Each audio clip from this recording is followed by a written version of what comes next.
Hello everyone, crash course इसकी पहली class आज। इसकी पहली क्लास को शुरू करने से पहले कुछ डिस्कशन कर लेते हैं हम लोग, ठीक है। देखो, सबसे पहली बात तो आपको अभी मैं जो बताऊं क्रैश कोर्स को शुरू करने से पहले इन बातों को पहले ध्यान से समझना आप, तभी क्रैश कोर्स का फायदा हो पाएगा, अदरवाइज नहीं हो पाएगा, ठीक है। ध्यान से समझना जरूरी है पहले इन बातों को। देखिए, अब कई सारे स्टूडेंट्स मेरे से अक्सर पूछते हैं, जो क्रैश कोर्स के स्टूडेंट्स होते हैं, सर 2 साल की चीज है, आप 1 महीने में कैसे करवा दोगे सर, और हमारा सिलेक्शन कैसे हो जाएगा सर, हम 2 साल में हम कुछ नहीं किया, हमने 2 साल में हमने सर कोशिश भी की तो भी हमें फिजिक्स इतनी नहीं आती, तो सर 1 महीने में कैसे आ जाएगी और फिर सिलेक्शन कैसे हो जाएगा। और उन बच्चों का क्या जो 2 साल से पढ़ रहे हैं, फिर उनका फिर क्या होगा ऐसे में, तो अगर हमारा 1 महीने से सिलेक्शन हो जाता है तो वो जो क्रैश कोर्स, जो स्टूडेंट इस मेंटेलिटी के साथ क्रैश कोर्स को अटेंड करता है ना, उसको कभी सिलेक्शन नहीं होता, उसको कोई फायदा नहीं होता क्रैश कोर्स का। तो फिर मेंटेलिटी होनी क्या चाहिए, मैं आपको एक बात बताता हूं कि इस 1 महीने में अगर एक स्मार्ट स्ट्रेटजी का यूज किया जाए, एक स्मार्ट तरीके का यूज किया जाए, तो जो स्टूडेंट 2 साल से पढ़ रहा है, हो सकता है उससे भी आगे निकल जाए। और ऐसे केसेस हैं मेरे सामने, ऐसे कई सारे केसेस हैं। और जिन स्टूडेंट्स को नहीं लगता था कि हमें जो है ना क्रैश कोर्स मतलब जो उससे हो जाएगा, उनका ये मकसद था कि चलो कुछ तो फायदा होगा ही, 5-10 नंबर 20 नंबर पड़ जाएंगे और आगे फिर ड्रॉप कर लेंगे, बाद में ड्रॉप तो करना ही है। अगर आपके मन में ये चीज है कि ड्रॉप तो करना ही है, फिर इसका फायदा नहीं होने वाला। आपको पहले तो ये सोचना पड़ेगा कि हमें ड्रॉप नहीं करना, किसी भी हालत में ड्रॉप नहीं करना, और अभी इस क्रैश कोर्स से ही हमें सिलेक्शन लेना ही लेना है। तो कैसे होगा, आखिर वो स्मार्ट स्ट्रेटजी है क्या, पहले मैं आपको वो बता रहा हूँ। आपको पढ़ना कैसे इस 1 मंथ के दौरान, मैं आपको पढ़ने का तरीका बता रहा हूँ, ठीक है। देखिए, आप फिजिक्स के अंदर 150 टॉपिक्स हैं लगभग, 11th और 12th के मिला के 150 टॉपिक्स। इसको हम 2 पार्ट्स में डिवाइड करते हैं, एक तो 90 टॉपिक्स और एक 60 टॉपिक्स, ठीक है। इनको 2 पार्ट्स में डिवाइड करते हैं, ठीक है। देखो, अगर मेडिकल एग्जाम की बात करें हम लोग, तो मेडिकल में फिजिक्स में नीट के अंदर 45 क्वेश्चंस आते हैं, 45 क्वेश्चंस। पहले मैं मेडिकल की बात करूं, और नॉन मेडिकल की बात करें तो जेईई मेन के अंदर अराउंड 30 क्वेश्चंस होते हैं, ठीक है। तो अब एक बात बताइए आप, इसके अंदर ये फिक्स है इसका, ठीक है, 45 क्वेश्चंस आएंगे नीट के अंदर, और जेईई मेन में कई बार चेंज हो जाता है, ठीक है। तो इसके अंदर से करीबन 2/3 पार्ट, यानी कि 45 का 2/3 करो, लगभग 30 क्वेश्चन इनमें से आएंगे, इन 60 टॉपिक्स में से, और लगभग 15 क्वेश्चन इसमें से आएंगे। हल्का सा वेरिएशन हो सकता है, बट ये होता है, यानी कि 2/3 पार्ट लगभग इसमें से। ऐसे ही जेईई मेन में भी जितने भी क्वेश्चंस आते हैं, तो 2/3 पार्ट, अगर 30 क्वेश्चंस आएंगे अगर जेईई मेन के अंदर, तो ये मान के चलिए कि 20 क्वेश्चंस इसमें से और 10 क्वेश्चंस इसमें से आएंगे, ठीक है।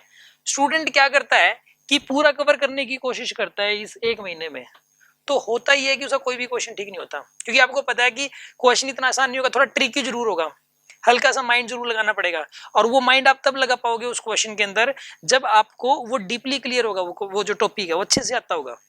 आपने 150 टॉपिक पढ़े 1 महीने में, 1 महीने में 150 टॉपिक पढ़े, तो ऐसे केस के अंदर मतलब हर टॉपिक को बहुत ही कम टाइम मिल पाया ना, बहुत कम टाइम मिल पाया, ठीक है ना। अब जो टीचर भी सपोज अभी हम लगभग 30 क्लासेस लेंगे, और एक क्लास को लगभग जैसे सपोज 1.5 घंटा हमने दिया, तो हमने 45 आवर्स आपको दिए। हमारे पास भी 2 ऑप्शन है, एक तो हम 45 आवर्स इनके ऊपर लगाएं 150 टॉपिक्स पे, एक हमारे पास ऑप्शन है कि इन 60 टॉपिक पे लगाएं, ठीक है। अगर हमने ये 45 आवर्स इनके ऊपर लगा दिए, तो वो स्पीडली इतना फास्ट, वो एक ऐसा होगा कि जिसको सब कुछ आता है, बहुत सब कुछ आता है, उसको तो हल्का सा फायदा हो जाएगा, उसको उस फायदे की भी जरूरत नहीं, वो खुद से भी वो रिवाइज कर सकता है। और जिस स्टूडेंट्स की नॉलेज, जिनकी नॉलेज कम है, ठीक है ना, जिनको टॉपिक ही नहीं आते इतना, उनके लिए ये मतलब कोई फायदा नहीं होगा 45 घंटे में 150 टॉपिक करवाने का। उनको फायदा होगा ये टॉपिक करवाने का, उन स्टूडेंट्स को ये करने चाहिए। वो स्टूडेंट अगर ये कर लें, तो भी अगर हम लोग 30 क्वेश्चन मल्टीप्लाई बाय 4 मार्क्स होते हैं क्वेश्चन के, तो 120 नंबर तो इसी से आगे, और इसको पूरा टाइम मिल जाएगा ऐसे में आपको, ठीक है ना। ये जो 60 टॉपिक्स हैं, और आपके पास भी खुद के पास कितना टाइम है, सोचने वाली बात ये है, आपके पास खुद के पास भी बहुत ज्यादा टाइम नहीं है, ठीक है। आप डेली सेल्फ स्टडी एवरेज में 10 आवर्स से ज्यादा कोई स्टूडेंट कर नहीं पाता। किसी दिन उसने 15 घंटे पढ़ लिया, तो फिर किसी दिन कम भी हो जाता है, एवरेज 10 घंटे निकलती है। इसमें से चलो फिजिक्स केमिस्ट्री मैथ्स है, या फिजिक्स केमिस्ट्री बायो या मैथ्स है, इसके अंदर आपने फिजिक्स में सपोज 4 आवर्स दे दिए, 4 घंटे।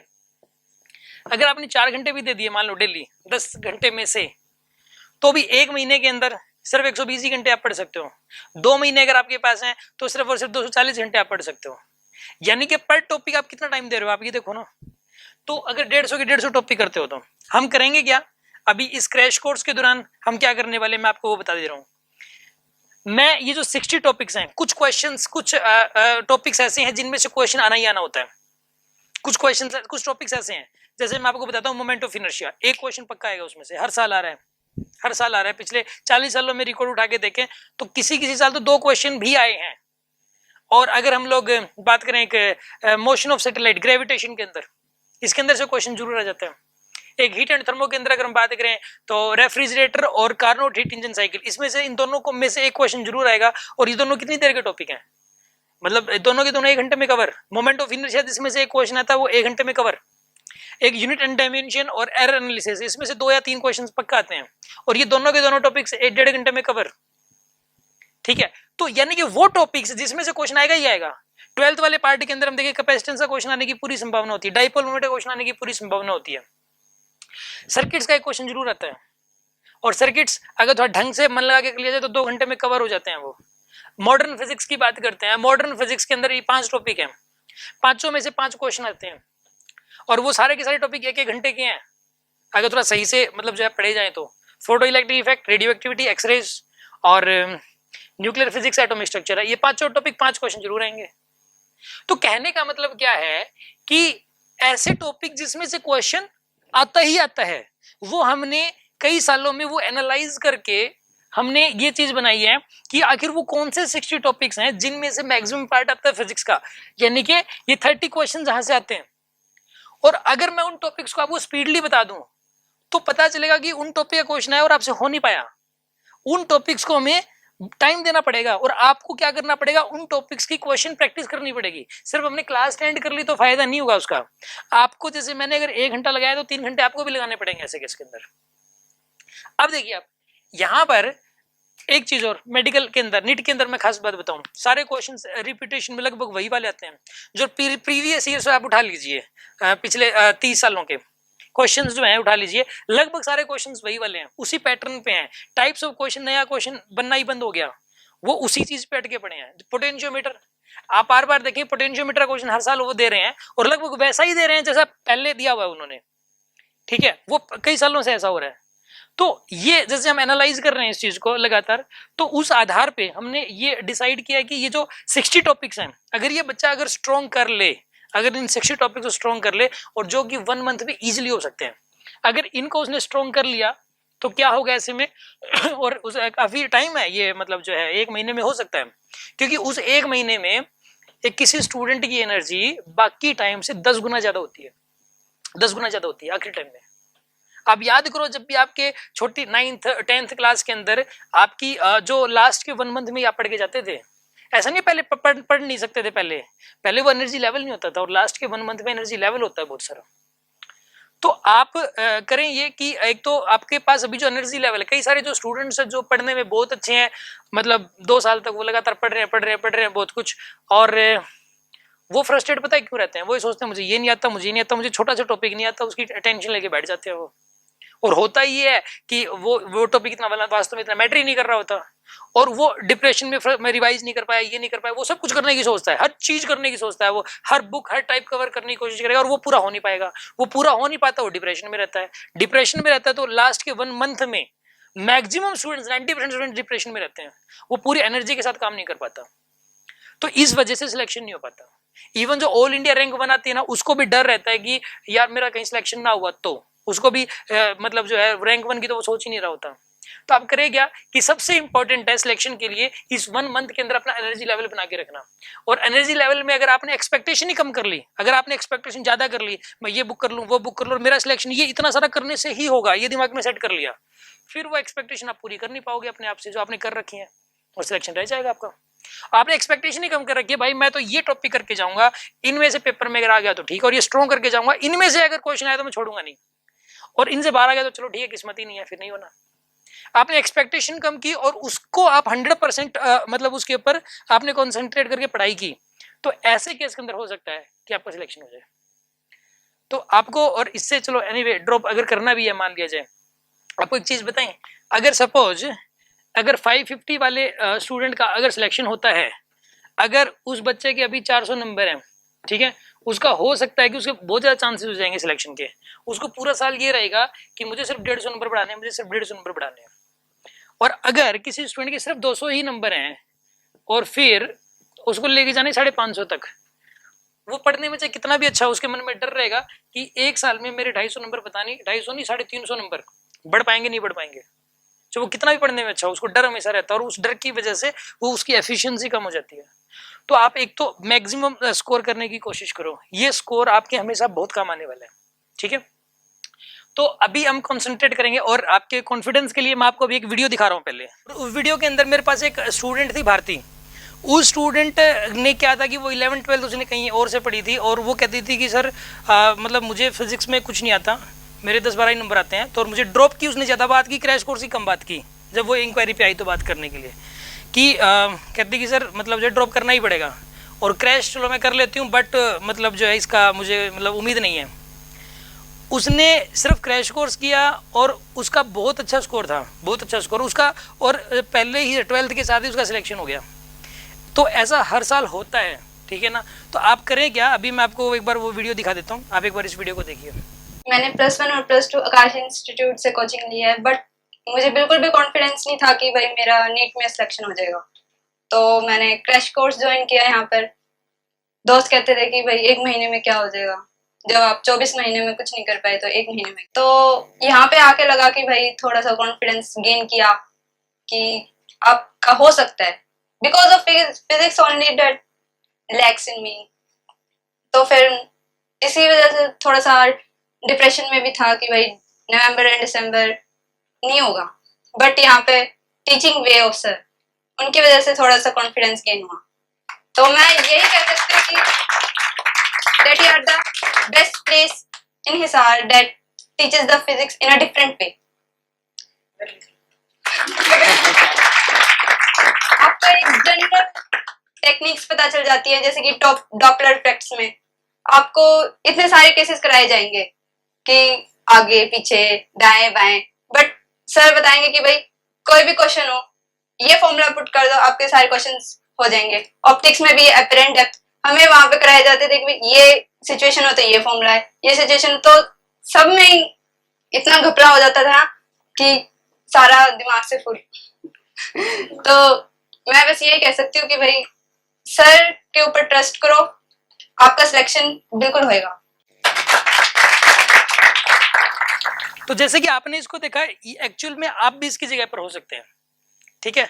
तो आपको एक तो इस क्रैश कोर्स के दौरान मैं कोशिश करूंगा आपको कि ये जो टॉपिक्स हैं जिनमें से एग्जाम में आना ही आना है वही टॉपिक हो, और उनको अच्छे से करवा दें, उनके ऊपर टाइम लगाई करवा दें। आपको मैं हर टॉपिक पे हर क्लास के बाद लगभग आपको 100 क्वेश्चंस आपको अवेलेबल होंगे, 100 क्वेश्चंस की एक डीपीपी लगभग आपको मिलेगी, 100 क्वेश्चंस मिलेंगे, और इनके वीडियो सॉल्यूशंस भी हैं। इनके वीडियो सॉल्यूशंस यूट्यूब के ऊपर अवेलेबल हैं, आपको डेली 100 क्वेश्चन सोल्व करने हैं, ठीक है ना। और अगर आपको वो क्वेश्चन नहीं आता है तो आपको टीचर के भरोसे की जरूरत नहीं है, ऐसे में आप वो उसका जो वीडियो सॉल्यूशन है वो उसमें से देख लें, ठीक है, यूट्यूब के ऊपर जाके। तो इससे यूट्यूब पे जो हमारा चैनल है उसके ऊपर जाके देखें आप, और इससे क्या होगा कि आपके वो 100 क्वेश्चन डेली होते चले जाएंगे। तो देखिए आप 30 दिन के अंदर 3000 क्वेश्चन हो गए आपके, 3000 क्वेश्चन, और एक बहुत बड़ी बात होती है, और वो 3000 क्वेश्चन जो कि इंपॉर्टेंट है बहुत, वो जो कि बहुत ज्यादा इंपॉर्टेंट है। तो आपको करना क्या है कि कॉन्सेंट्रेट करना है इस 1 मंथ तक, ठीक है, जोर लगाना है कि मुझे अपना बेस्ट से बेस्ट करना है, और शायद ये 1 मंथ आपके लिए आप कहोगे कि मेरी लाइफ का सबसे गोल्डन पीरियड था। तो आपको मेहनत करनी है। तो हम स्टार्ट करते हैं अभी आज की पहली क्लास, जस्ट आफ्टर 10 सेकेंड्स हम स्टार्ट करते हैं।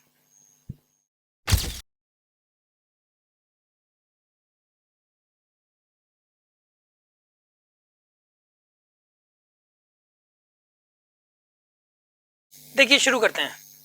देखिए सबसे पहले तो मैं आपको एक छोटा सा टॉपिक करवा रहा हूँ, सिर्फ 10 मिनट का टॉपिक है। ट्रिग्नोमेट्रिक जो वैल्यूज होती हैं, जैसे कि साइन 120 डिग्री, कोस 120 डिग्री, कोस 240 डिग्री, इनकी वैल्यूज निकालना, ये बार बार पता नहीं किस क्वेश्चन में आ जाती है, बार बार आ जाती हैं। और उस क्वेश्चन का हमें कॉन्सेप्ट पता होता है लेकिन हमें वो वैल्यू नहीं पता होती और उस वजह से वो हमारा क्वेश्चन नहीं हो पाता। ठीक है, तो मैं आपको देखिए ध्यान से समझना इस टॉपिक को, 10 मिनट्स में खत्म हो जाएगा। देखिए आपको करना क्या है कि आपको इस तरीके से ग्राफ बनाना है। अच्छा, आपको ज्यादा नोट नहीं करना, ये भी सिर्फ सुन लो, सिर्फ सुनना है। लास्ट में आपको टाइम दिया जाएगा उसको नोट करने के लिए, ठीक है ना। देखिए आप साइन थीटा वर्सेस थीटा का जो ग्राफ होता है वो कुछ ऐसा होता है। Sine theta versus theta graph देखिए आप कुछ ऐसा होता है, sine theta versus theta graph like this.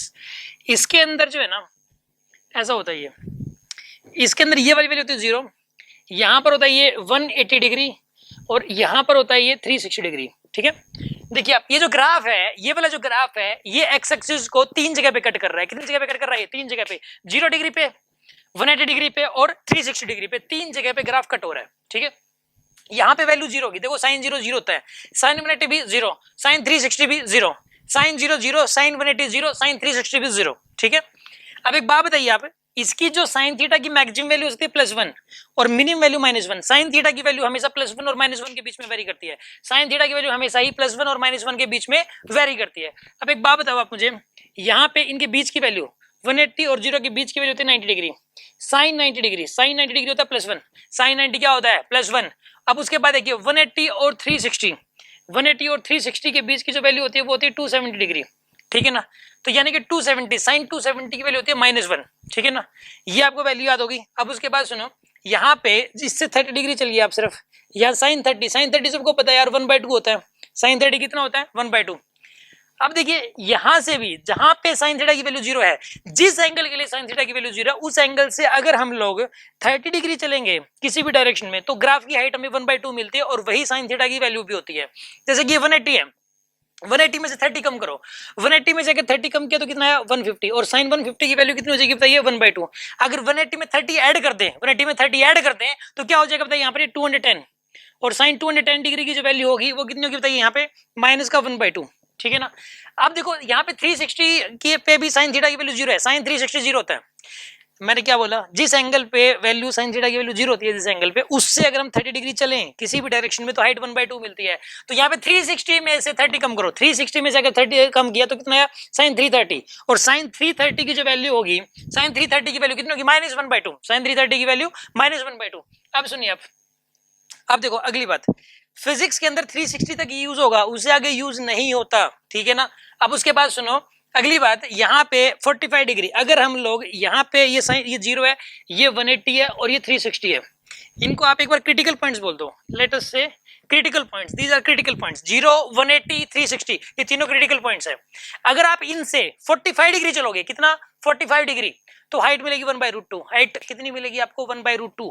यहाँ पे जो 0 डिग्री है इससे आप 45 डिग्री चलिए आप, साइन 45 डिग्री की वैल्यू, साइन 45 डिग्री की वैल्यू होगी 1/√2। ठीक है, अब ये जो 180 है, इस 180 में से 45 कम कर दो। 180 में से कितना कम करना है? 45। तो कितना आएगा यहाँ पर? ये 135, साइन 135 डिग्री, साइन 135 डिग्री की वैल्यू कितनी होगी अगेन बताइए? 1/√2। अब ये ऐसा करो, 180 में क्या करोगे आप? ऐड कर दोगे। क्या 180 में ऐड करोगे? 45। 180 में अगर 45 ऐड करोगे तो कितना बनेगा बताइए? 225। साइन 225 की वैल्यू बताइए कितनी होगी? साइन 225 की वैल्यू 1/√2। अब आपको क्या करना है? 360 में से 45 कम करो, 360 में से 45 कम कर दिया तो आपके पास आएगा 315 डिग्री। और साइन 315 डिग्री की वैल्यू ये कितनी होगी बताइए? 1/√2 के बराबर हो जाएगी। माइनस का, ये माइनस का 1/√2 होगा, माइनस का 1/√2 की ग्राफ नीचे है ना। देखो 0 से लेके 180 तक साइन थीटा की वैल्यू सारी पॉजिटिव होती है, सारी की सारी वैल्यूज 0 से लेके 180 तक साइन थीटा की सारी वैल्यू पॉजिटिव होती हैं।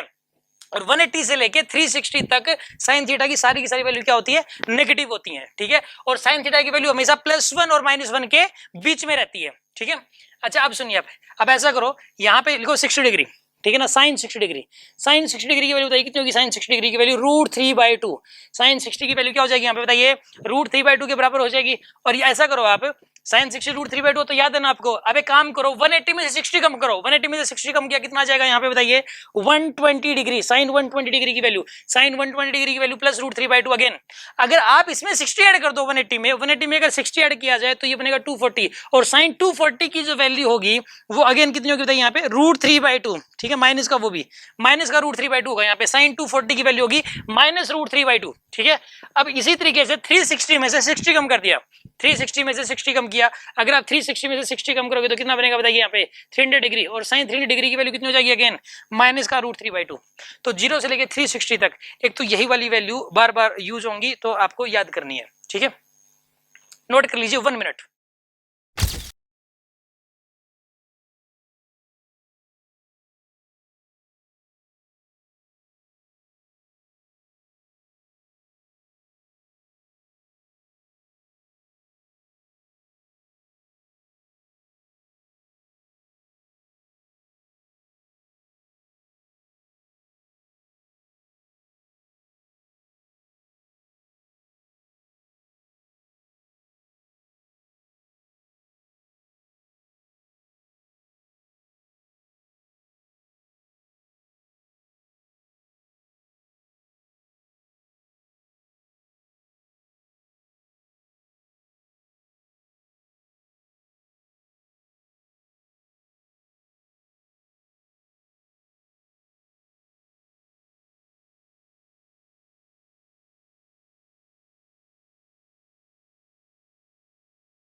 देखिए अभी आपने ये एक टॉपिक देखा, अब एक छोटा सा टॉपिक 2 मिनट का।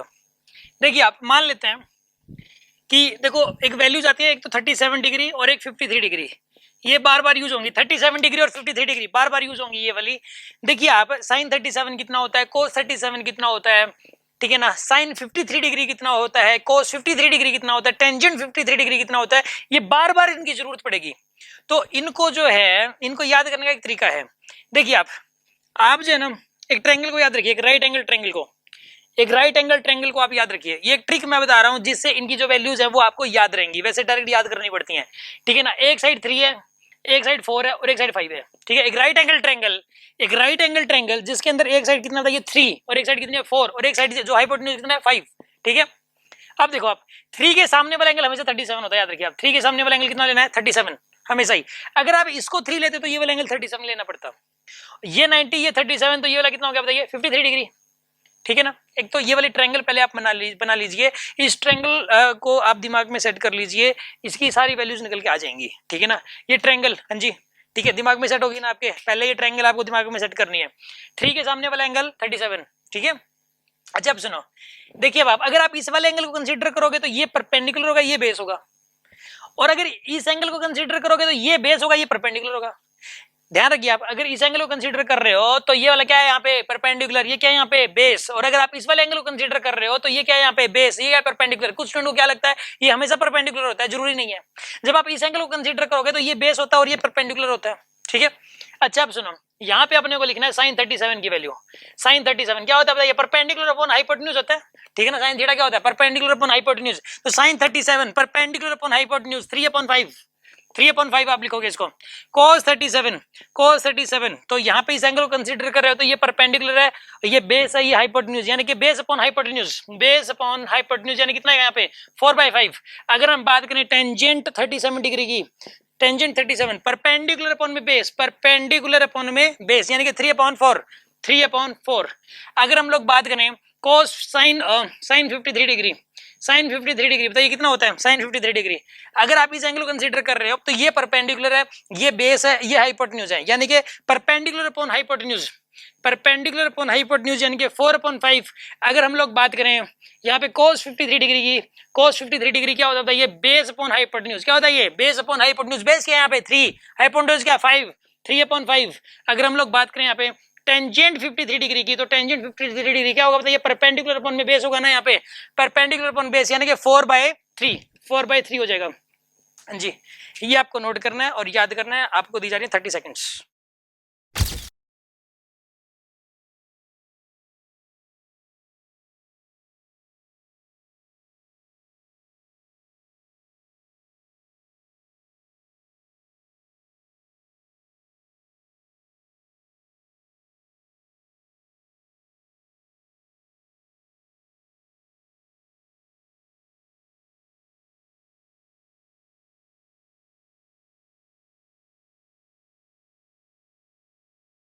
देखिए अगला टॉपिक, ये वाला टॉपिक छोटा सा है, 5-10 मिनट का कुछ है, और इसका क्वेश्चन एग्जाम में पहले आया है और आ सकता है, ध्यान से समझना, अभी समझ में आ जाएगा। देखो टॉपिक मैं अभी पढ़ाने जा रहा हूँ एरर एनालिसिस, एरर एनालिसिस, इसका एक पार्ट है ये जो 5-10 मिनट का पूरा एरर एनालिसिस मैं 5-10 मिनट में खत्म नहीं कर रहा। Error analysis, right. सुनो आप, सबसे पहली बात तो कई बार क्या होता है कि मान लिया जाए कि सपोज ये जो मार्कर है, एरर क्या चीज है कि इस जैसे मार्कर है, ये मार्कर की जो लेंथ है पता नहीं क्या है, किसी को नहीं पता। मैंने 4 स्टूडेंट्स को कहा कि भाई ये मार्कर ले लो और इसकी जो लेंथ है वो निकाल के बताओ। पहले वाले स्टूडेंट ने कहा सर इसकी जो लेंथ है ना वो है सर 3.18 सर, ठीक है। मैंने कहा भाई 3.18 मीटर मान लो आप, ठीक है। मैंने दूसरे स्टूडेंट को कहा भाई तू बता दे इसकी लेंथ। उसने किसी और इंस्ट्रूमेंट का यूज किया या सेम इंस्ट्रूमेंट को अलग तरीके से यूज किया और उसने आंसर दिया सर इसकी लेंथ है 3.14, ठीक है।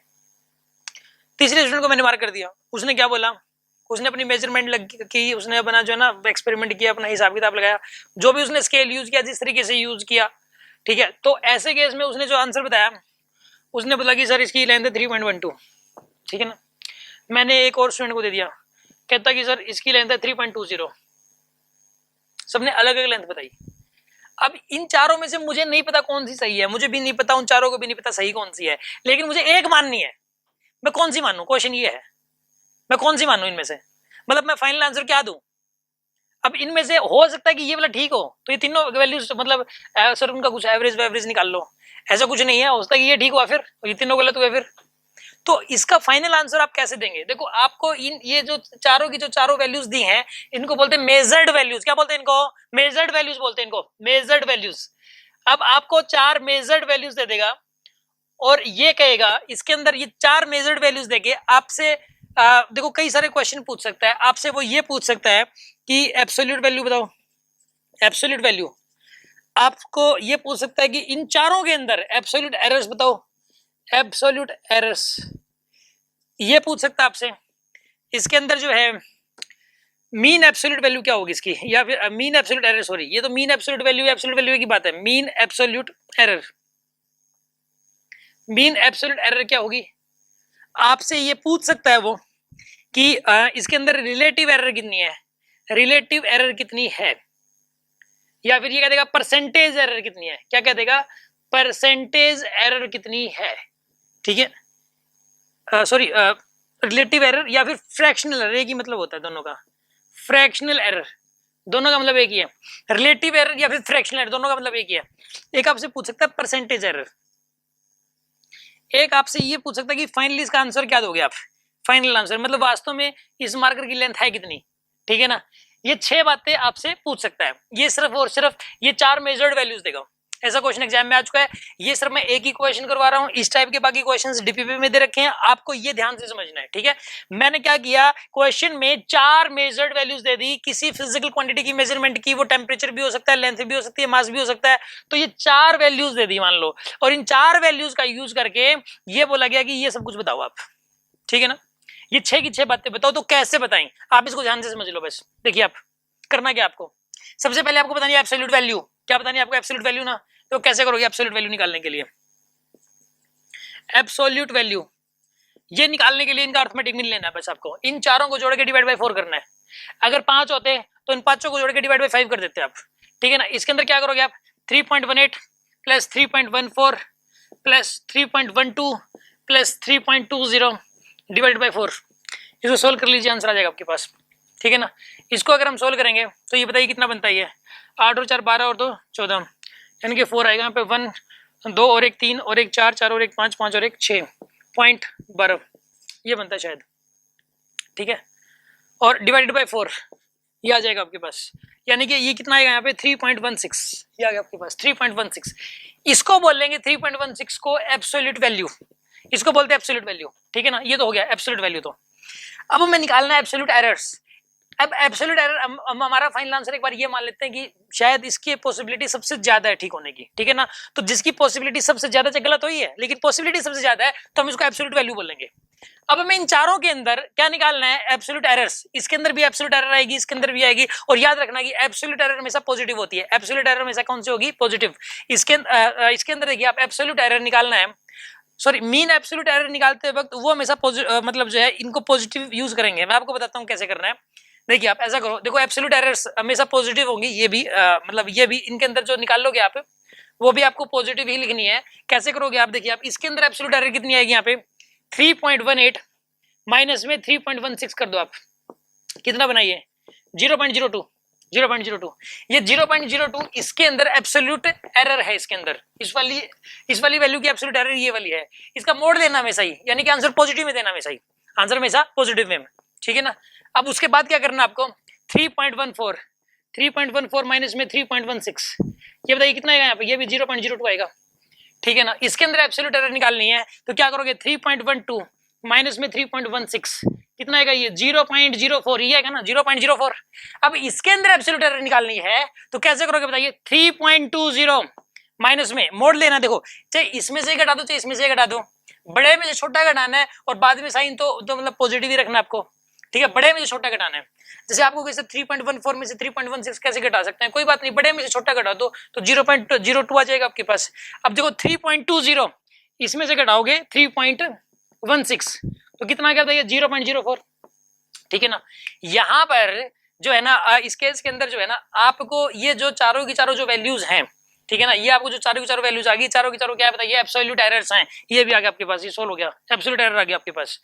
अब हमें निकालना है मीन एब्सोल्यूट एरर। जो कैसे निकालोगे मीन एब्सोल्यूट एरर को, इन चारों का अरिथमेटिक मीन लेना आपको, इन चारों को क्या लेना अरिथमेटिक मीन। इन चारों को अरिथमेटिक मीन कैसे लेते हैं, अरिथमेटिक मीन लेने के लिए इन चारों को ऐड करके डिवाइड बाय 4 कर देंगे हम लोग, इन चारों को ऐड करके डिवाइड बाय 4 कर देंगे हम लोग। हम ऐसा करते हैं इस केस के अंदर कि यहाँ पे जो ये वाला पोर्शन है मैं इसको जो है ना, तो एक काम करिए आप इसको ना नोट कर लीजिए, ठीक है ना, इसको नोट कर लीजिए। मैं आपको अभी वापस आ रहा हूँ 30 सेकेंड्स के अंदर, राइट।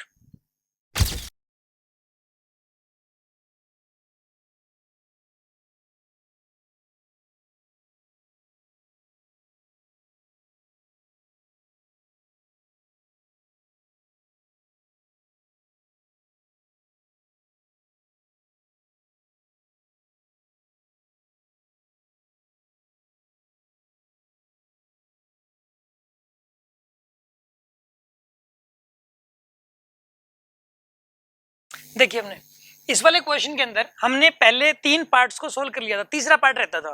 फर्स्ट पार्ट क्या था, मीन मैंने यहां से रब कर दिया, वो चारों वैल्यूज जो है आपको अगर देखनी हो तो ये रही वो चारों वैल्यूज, ठीक है ना। और 2 पार्ट हम निकाल चुके थे, मीन एब्सोल्यूट वैल्यू ये वाली थी और एब्सोल्यूट एरर्स ये वाली चारों हैं। अब निकालना था mean absolute error. Mean absolute error निकालने के लिए इन चारों को जोड़ो पहले आप, देखो मीन एब्सोल्यूट एरर ये हमें निकालना है तो करना क्या है बताइए, इन चारों को जोड़ दो आप। मैं इस केस के अंदर देखिए आप इसमें एरर एनालिसिस इसको भी मैं रब कर दे रहा हूं यहाँ पे, देखिए आप इसके अंदर आप करना क्या है 0.02 plus 0.02 plus 0.04 plus 0.04 divided by 4 solve कर लीजिए इसको, ये आएगा 0.12 डिवाइडेड बाय 4 यानी कितना बनेगा यहाँ पे 0.03 बनता है, ठीक है ना, यही बनता है 0.03। ये क्या है मीन एब्सोल्यूट एरर है 0.03, राइट। अब सुनो मीन एब्सोल्यूट एरर आपके पास आ गई, थर्ड पार्ट भी सोल्व हो गया। अब हमें निकालना है रिलेटिव एरर। देखिए आप रिलेटिव एरर कैसे निकालोगे, रिलेटिव एरर इसको निकालने के लिए देखो तरीका क्या होता है, आप ऐसा करो पहले लिखो मीन एब्सोल्यूट एरर लिखो। आप क्या लिखोगे आप पहले mean absolute error divided by absolute value करोगे, divide by absolute value. Absolute value कितनी यहाँ पे 3.16, यहाँ पे 3.16 ये एब्सोल्यूट वैल्यू है। यानी कि बताइए आप रिलेटिव एरर क्या होता है, देखो रिलेटिव एरर और फ्रैक्शनल एरर का मतलब क्या है, एक ही है। रिलेटिव एरर और फ्रैक्शनल एरर का मतलब एक ही है, ठीक है। और एक बात बताइए आप रिलेटिव एरर निकालने के लिए क्या करते हैं हम लोग, mean absolute error divided bye क्या करते हैं हम लोग absolute value, divided by absolute value. तो ये आपके पास आंसर है, इसको सिंपलीफाई कर लो, आगे सोल्व कर लो चाहे ना करो, ठीक है, जो भी ऑप्शन दे रखा है उसके अकॉर्डिंग कर लेंगे। अब परसेंटेज एरर निकालना है ना, परसेंटेज एरर, तो परसेंटेज एरर निकालने के लिए क्या करो, इसी को मल्टीप्लाई बाय 100 कर दो आप, 0.03 divided by 3.16 multiply by 100 solve कर लो, आंसर आ जाएगा आपके पास। ये परसेंटेज एरर आ गई। यानी कि अगर रिलेटिव एरर को ही 100 से मल्टीप्लाई कर दें तो परसेंटेज एरर आ जाती है, रिलेटिव एरर को ही 100 से मल्टीप्लाई कर दें तो परसेंटेज एरर आपके पास आ जाएगी। तो इस प्रकार ये मैंने आपको क्या सिखाया है कि अगर 2 3 4 5 अगर मेजर्ड वैल्यूज दे रखी हो तो वो मेजर्ड वैल्यूज देके ये 5 बातें आपसे पूछ सकता था, 6 बातें, एक ये फाइनल आंसर ये 6 बातें मैंने निकालना सिखाया है। फाइनल आंसर इसका पता है क्या देंगे, इसका फाइनल आंसर होगा, देखो फाइनल आंसर होगा, पहले लिखो मीन एब्सोल्यूट वैल्यू 0.03 लिखा आपने, mean absolute value plus minus plus sorry mean absolute value लिखनी है, एरर नहीं लिखनी। मीन एब्सोल्यूट वैल्यू कितनी थी 3.16 plus minus mean absolute error. देखो ऐसा करना होता है, mean absolute value plus minus mean absolute error, ऐसा करने से फाइनल आंसर आ जाएगा। अच्छा अब सुनो, ये इसका मतलब क्या है, इसका मतलब ये है कि इसकी मैक्सिमम वैल्यू हो सकती है 3.19, मैक्सिमम वैल्यू क्या हो सकती है अगर ऐड करते हैं तो 3.19, और मिनिमम वैल्यू क्या हो सकती है 3.13, घटा दो 3.13।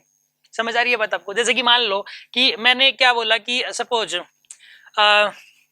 आपने पूछा कि सर क्लास किस टाइम लगेगी, मैंने बोला कि भाई 11, सपोज इसको छोड़ो आप, ठीक है ना। मान लो कि आपके पेरेंट्स ने पूछा कि बेटा कितने मार्क्स आ जाएंगे 100 में से, 100 में से कितने मार्क्स आ जाएंगे, आपने बोला कि पापा ऐसा है 80 प्लस माइनस 10, इतने मार्क्स आएंगे। 80 प्लस माइनस 10, इसका मतलब क्या हुआ कि पता नहीं आप खुद कंफ्यूजन में हो कितने आएंगे, लेकिन मैक्सिमम 90 आ सकते हैं और मिनिमम 70 भी आ सकते हैं, 70 और 90 के बीच में आएंगे। तो इस प्रकार यहाँ पे जब आंसर हमारे पास कुछ फिक्स नहीं होता, सिर्फ मेजर्ड वैल्यूज होती है और ये नहीं पता होता कि कौन सा सही है उनमें से, तो हम लोग ऐसे केस में इसी फॉर्मेट में आंसर लिखते हैं, इस फॉर्मेट में। मतलब एवरेज में इतने आएंगे लेकिन इतने कम ज्यादा हो सकते हैं, मतलब ये है कि रोड की लेंथ वास्तव में इतनी है लेकिन इतनी कम ज्यादा हो सकती है, इसी फॉर्मेट में आंसर लिखना होता है फाइनल वाला। ठीक है, नोट कर लीजिए आप इसको, टाइम मिल रहा है आपको 15 सेकेंड्स।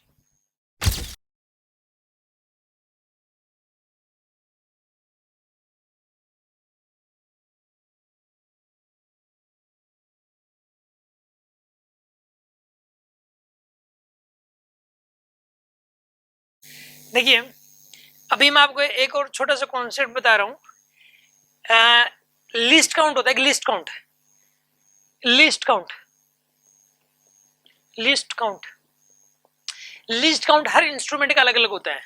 लिस्ट काउंट क्या होता है, वो छोटी से छोटी वैल्यू जो उस इंस्ट्रूमेंट का यूज करके मेजर की जा सकती है, वो वैल्यू उस इंस्ट्रूमेंट का लिस्ट काउंट हो जाएगी। The smallest value that can be measured by an instrument is called list count. जैसे कि मैं आपको एग्जांपल देता हूं, स्केल, ठीक है ना। यहाँ पे आपको पिक्चर में भी एक स्केल दिखाया जा रहा होगा, अभी ये स्केल है यहाँ पे, और इस वाले स्केल के अंदर अगर आप लोग ध्यान से देखेंगे, स्केल के अंदर क्या चीज है कि एक साइड तो रहता है, इसके अंदर बिल्कुल छोटे छोटे निशान रहते हैं, बिल्कुल छोटे छोटे। यहाँ पे इसके अंदर ये जो छोटे जो बिल्कुल जो छोटी जो स्मॉलेस्ट डिवीजन है, जो छोटी डिवीजन है, दो जो निशान है उनके बीच का जो गैप है ना, वो पता है कितना है 0.1 सेंटीमीटर, इससे कम नहीं है। बिल्कुल दो छोटे से छोटे निशान देख लो आप, और उनके बीच का गैप पता है कितना होता है 0.1 सेंटीमीटर होता है उनके बीच का गैप। तो यानी एक बात बताइए आप कि सिंपल स्केल का लिस्ट काउंट क्या होता है 0.1 सेंटीमीटर, ठीक है ना। दूसरा इंस्ट्रूमेंट है ये वाला वर्नियर कैलिपर्स, ये सेकंड इंस्ट्रूमेंट है। वर्नियर कैलिपर की आपको एक पिक्चर अभी दिखाई गई है। जो वर्नियर कैलिपर है, इस वर्नियर कैलिपर के अंदर इससे मेजरमेंट जब आप करोगे तो आप इससे जो मेजर कर सकते हो छोटी से छोटी लेंथ, वो मेजर कर सकते हो 0.01 सेंटीमीटर, यानी कि 1 सेंटीमीटर का 100वां हिस्सा, ठीक है, 1 सेंटीमीटर का 100वां हिस्सा। तो इसका लिस्ट काउंट हो जाएगा 0.01 सेंटीमीटर। इसे छोटी वैल्यू ये मेजर नहीं कर पाएगा, तो इसका लिस्ट काउंट 0.01 सेंटीमीटर। और तीसरा है ये स्क्रू गेज, जो स्क्रू गेज है इसका यूज करके आप 1 सेंटीमीटर का 1,000वां हिस्सा भी निकाल सकते हो, 1 सेंटीमीटर का 1,000वां हिस्सा, उतनी मेजरमेंट भी आप कर सकते हो। तो इस प्रकार इसका जो लिस्ट काउंट हो जाएगा वो हो जाएगा 0.001 सेंटीमीटर, ठीक है। तो अब हम ऐसा करते हैं, लिखते हैं इस चीज को, यहाँ पे जो है ना list count of simple scale के लिए लिस्ट काउंट कितना होता है 0.1 सेंटीमीटर। इसकी डेफिनेशन के बारे में थोड़ा सा लिख लो। The smallest value that can be measured by an instrument, the smallest value that can be measured by an instrument is called least count of that instrument. अब सिंपल स्केल का लिस्ट काउंट क्या होता है 0.1 centimetre. अगर vernier caliper की बात करें, vernier caliper का जो लिस्ट काउंट होता है ना, वर्नियर कैलिपर, इसका जो लिस्ट काउंट होता है ये होता है 0.01 सेंटीमीटर। और अगर हम लोग बात करें स्क्रू गेज की, स्क्रू गेज का जो लिस्ट काउंट होता है वो होता है 0.001 सेंटीमीटर, ठीक है ना। ये आपको नोट करना है, आपको टाइम दिया जा रहा है 10 सेकेंड्स।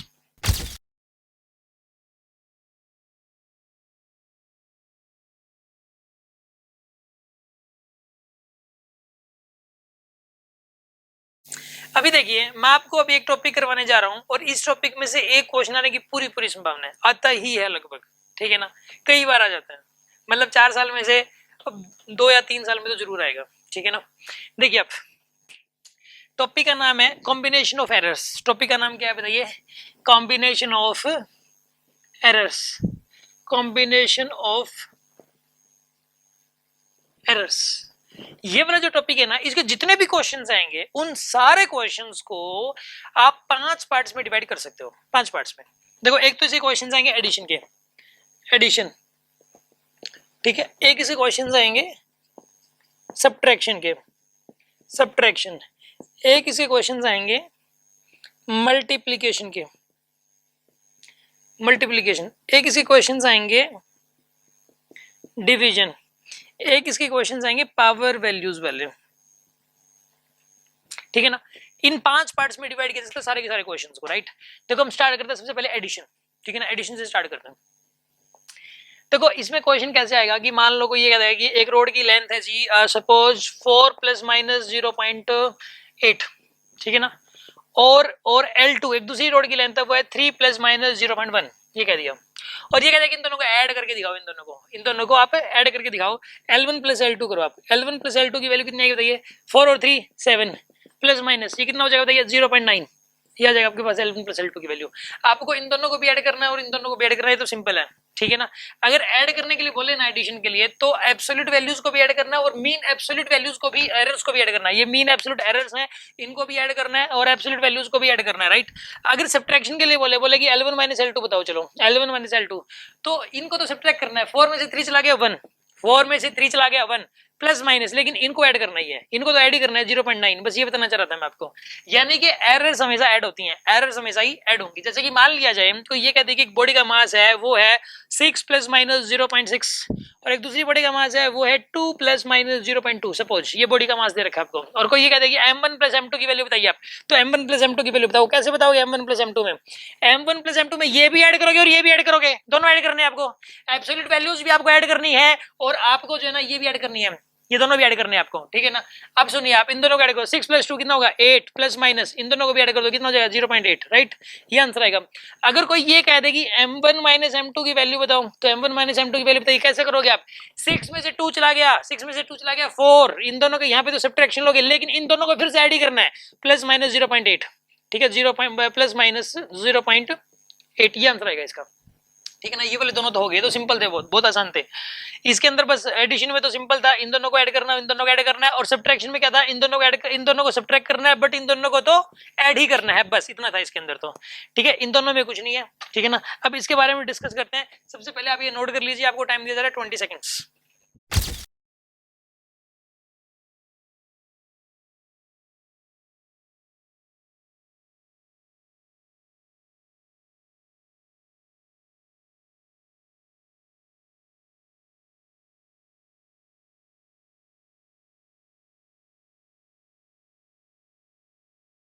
अभी देखिए, उसके बाद हमें डिस्कशन करना है मल्टीप्लिकेशन, डिवीजन और पावर वैल्यूज। ये जो क्वेश्चंस आते हैं इनको कैसे करें हम लोग? सबसे पहले मैं डिस्कस कर रहा हूं मल्टीप्लिकेशन के बारे में, राइट। मल्टीप्लिकेशन और डिवीजन इकट्ठा ही होगा, इन तीनों का डिस्कशन इकट्ठा ही है, ठीक है। देखिए आप, सुनो आप, इसके जो क्वेश्चंस हैं उनको करने के लिए, एक तो जैसे कोई भी क्वेश्चन आता है इनका, तो उस क्वेश्चन को देखते ही सबसे पहले आप ये देखेंगे कि इसकी मैथमेटिकल इक्वेशन क्या बनेगी। वो मैथमेटिकल इक्वेशन कई बार दी होती है और कई बार हमें बनानी पड़ती है, जो वो मतलब कौन सी लगेगी, मतलब फिजिकल रिलेशन, कौन सा फिजिक्स का कौन सा रिलेशन यूज होगा, या फिर हम ये बोले कौन सी मैथमेटिकल इक्वेशन यूज होगी।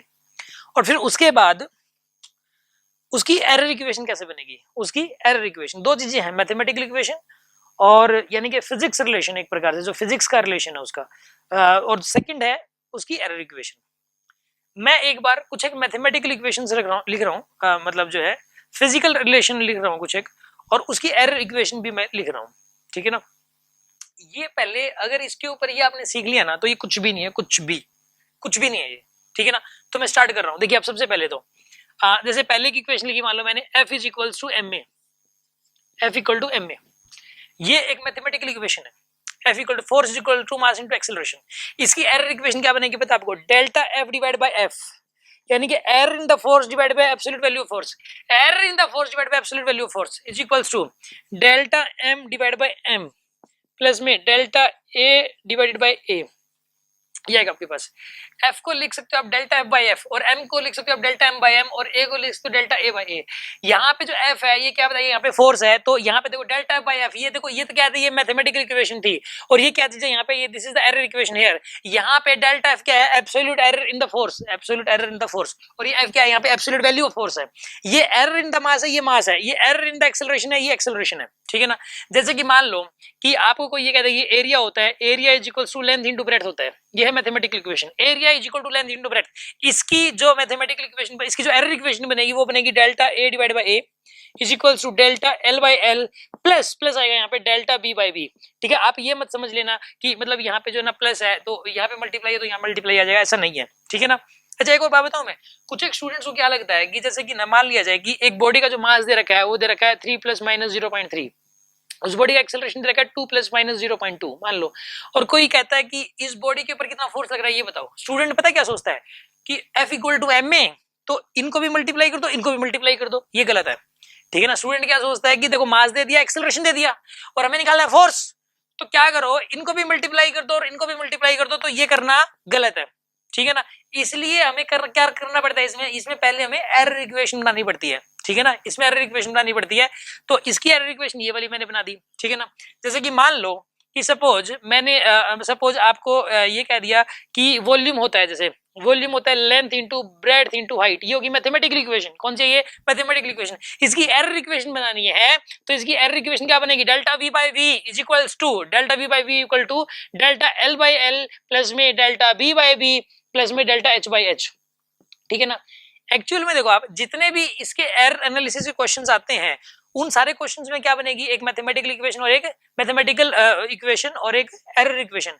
अब ये जितनी भी इक्वेशंस हैं मैं एक बार जो पॉसिबल हैं, जिनके क्वेश्चन ज्यादातर आते हैं वो मैं सारी बना बना के आपको दिखा देता हूँ, ठीक है ना। यहाँ पे मैंने अभी तक बनाई है फर्स्ट, ये सेकंड है और ये थर्ड है, ठीक है। मैं कुछ एक और बनाऊंगा, आप इसको नोट कर लीजिए, 20 सेकंड्स आपको टाइम दिया जा रहा है।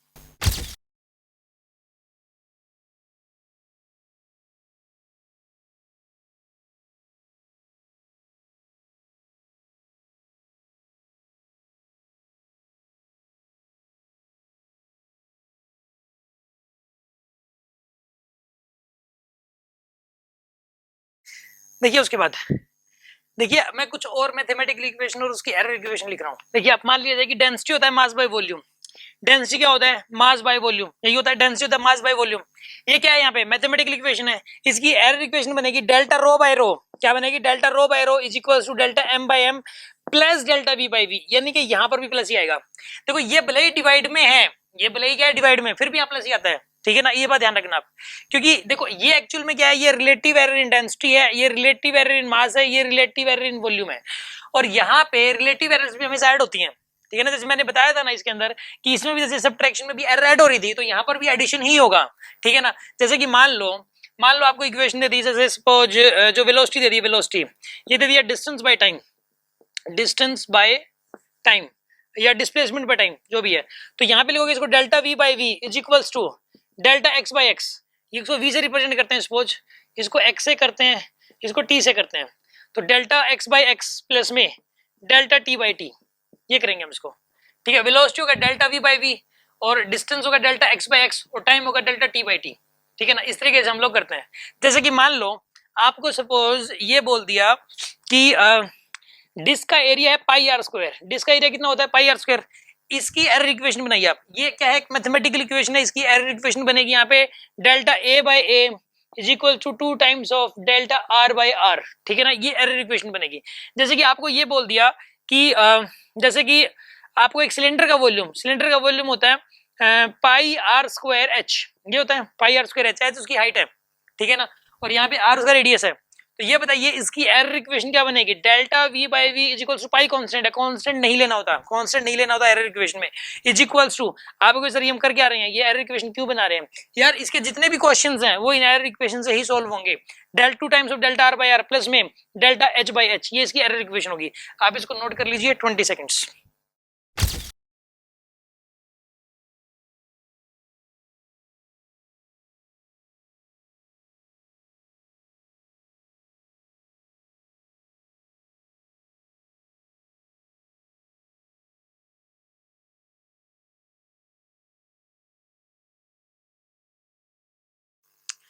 जैसे कि मान लिया जाए कि आपको निकालना है, सपोज आपको एक सिंपल पेंडुलम का टाइम पीरियड देखो होता है 2 पाई रूट एल बाई जी, ये दे दिया, ठीक है ना। देखो इसमें ना लेंथ ऑफ द पेंडुलम दे दी और जी एक्सेलरेशन ड्यू टू ग्रेविटी दे दिया। ये एक मैथमेटिकल इक्वेशन है। ये क्या है, ये सिंपल पेंडुलम का टाइम पीरियड है, ठीक है ना। ये फॉर्मूला आपको याद रखना है। ये एरर इक्वेशन, ये जो एरर के जो क्वेश्चन है उसमें यूज हो जाता है। इसके अंदर हम क्या करेंगे, इसकी बताइए error equation delta T by T, ठीक है। डेल्टा टी है यहाँ पे, delta T error in the time है, डिवाइड बाय ओरिजिनल वैल्यू, ठीक है, divide by absolute value. 2 pi constant है, इसको नहीं लेना एरर इक्वेशन में, 2 पाई कांस्टेंट है, इसको एरर इक्वेशन में नहीं लेना। ये अंडर रूट लगा हुआ है ना, तो इसको लिखेंगे 1/2। ये एल के ऊपर लगा हुआ तो डेल्टा एल बाई एल, और ये जी है ना, इसके ऊपर भी अंडर रूट है ना, तो यहाँ पे 1/2 आगे ले लो, डेल्टा जी बाई जी। मतलब पता है क्या, इसकी जो पावर है ना, एल की पावर 1/2 है, तो 1/2 का आगे ले लिया आपने, और जी की पावर जैसे 1/2 है, तो 1/2 का आपने आगे ले लिया, ठीक है ना। और यहाँ तो प्लस साइन नहीं आएगा, ये इसकी एरर इक्वेशन है। जैसे कि मान लो आपको ये कह दिया कि एक फिजिकल क्वांटिटी है y is equal to a square b cube c की पावर 4, ठीक है ना, ये आएगा आपके पास। तो यहाँ मान लो ये मैथमेटिकल इक्वेशन है, delta y by y is equals to delta, ये एरर इन द y है, डिवाइड बाय एब्सोल्यूट वैल्यू, और ये आएगा 2 times of delta a by a, 2 times of, पहले देखो 2 टाइम्स, 2 को आगे लेना है, 2 times of delta a by a, 2 times of delta a by a, plus में यहाँ पे आएगा 3 times of delta b by b, plus में 4 times of delta C by C, 4 times of delta C by C, ये आएगा आपके पास 4 times of delta C by C, ये आपके पास बनेगा यहाँ पे 4 times of delta C by सी।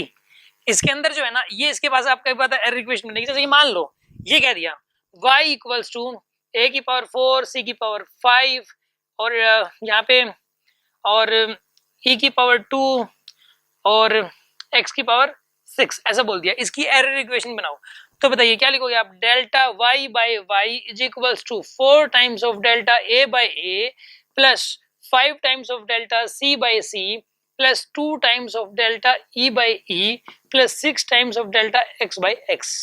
इस तरीके से आप एरर इक्वेशन लिखेंगे। 20 सेकेंड्स।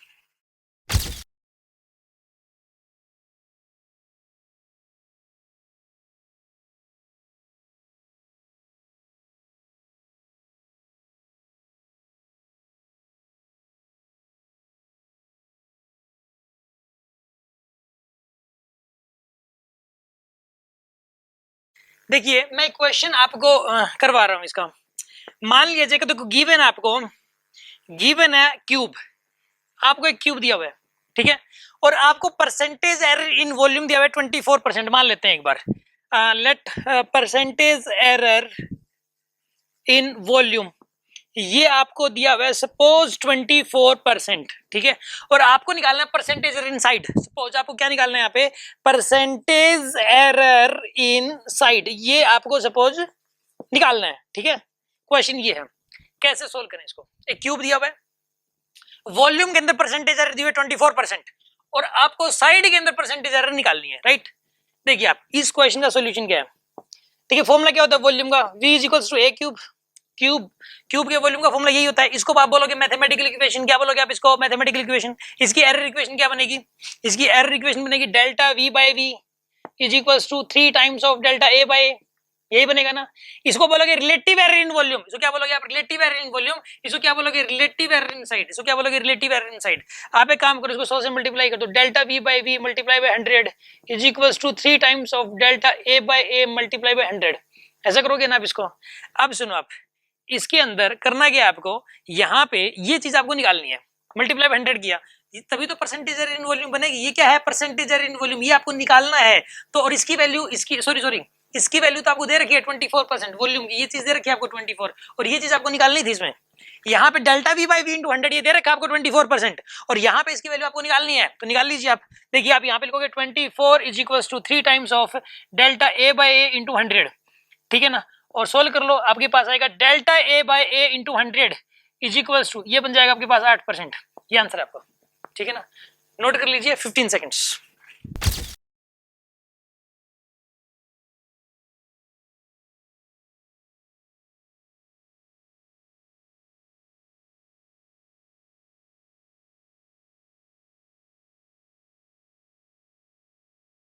अभी देखिए उसके बाद एक क्वेश्चन और देखो, यहां पे मान लिया जाए कि आपको दिया हुआ है given y is equals to a square b cube c की पावर 4 रूट x, ये आपको मान लो दिया हुआ है। ये आपको मैथमेटिकल इक्वेशन दी हुई है और यहाँ पे ये सारी फिजिकल क्वांटिटीज हैं, ए बी सी एक्स और वाई, ये सारी क्या है यहाँ पे फिजिकल क्वांटिटीज। और हमें और क्या गिवन है यहाँ पे हमें दिया हुआ है परसेंटेज एरर इन ए, ये आपको दिया हुआ है 2%, ठीक है। परसेंटेज एरर इन बी ये सपोज दिया हुआ है 3%, percentage error in C suppose दिया हुआ है 1%, परसेंटेज एरर इन डी, ठीक है, ये आपको सपोज दिया है 4%, ऐसा कह दिया। और अभी पूछा क्या गया है कि find percentage error in Y, question ये है find percentage error in Y, question ये है। कैसे सोल्व करोगे आप इसको? सोल्व करने के लिए सुनो, इसने मैथमेटिकल इक्वेशन आपको दे दी, हमें क्या निकालनी है? ये पहले क्या लिखनी है? Error equation. एरर इक्वेशन लिखोगे तो यहाँ पे लिखोगे delta Y by Y is equals to 2 times of delta A by A plus 3 times of delta B by B plus 4 times of delta C by C plus ये root है, root यानी कि power 1/2, तो 1/2 और delta X by x लिखोगे आप, उसके बाद delta x divide by x, ऐसा करना आपको, ठीक है ना। अभी ना पूरे को 100 से मल्टीप्लाई कर दो पूरी इक्वेशन को। पूरी इक्वेशन को मैं मल्टीप्लाई किया मान लेता हूँ, ठीक है ना, पूरी इक्वेशन को मान लो मल्टीप्लाई कर दिया 100 से। अब यहाँ पे आएगा delta Y by Y into 100 is equals to 2 times of delta A by A into 100 plus 3 times of delta B by B into 100 plus 4 times of delta C by C into 100 और plus 1/2 delta X by X into 100, ये कर दिया आपने। अब इनकी values put कर दो, आपको ये निकालना है ना, यहाँ पे delta Y by Y into 100 की वैल्यू आपको निकालनी है। तो कैसे करोगे बताइए? 2 into delta A by A into 100 की वैल्यू कितनी यहाँ पे 2%, 2 लिखोगे plus 3 delta B by B into 100 की वैल्यू कितनी यहाँ पे 3%, 3 plus 4 times of delta C by C into 100 की वैल्यू कितनी है यहाँ पे 1 plus 1/2 delta X by X into 100, इसकी वैल्यू कितनी बताइए यहाँ पे 4। सोल्व कर लीजिए आप इसको सोल्व करेंगे तो कितना आएगा यहाँ पे 4 प्लस 9 प्लस 4 प्लस 2, सोल्व करिए आप, कितना आ जाएगा यहाँ पे 9 4 13 और 4 17 और 2 19, 19% ये आंसर है, ठीक है ना। नोट कर लीजिए 15 सेकेंड्स।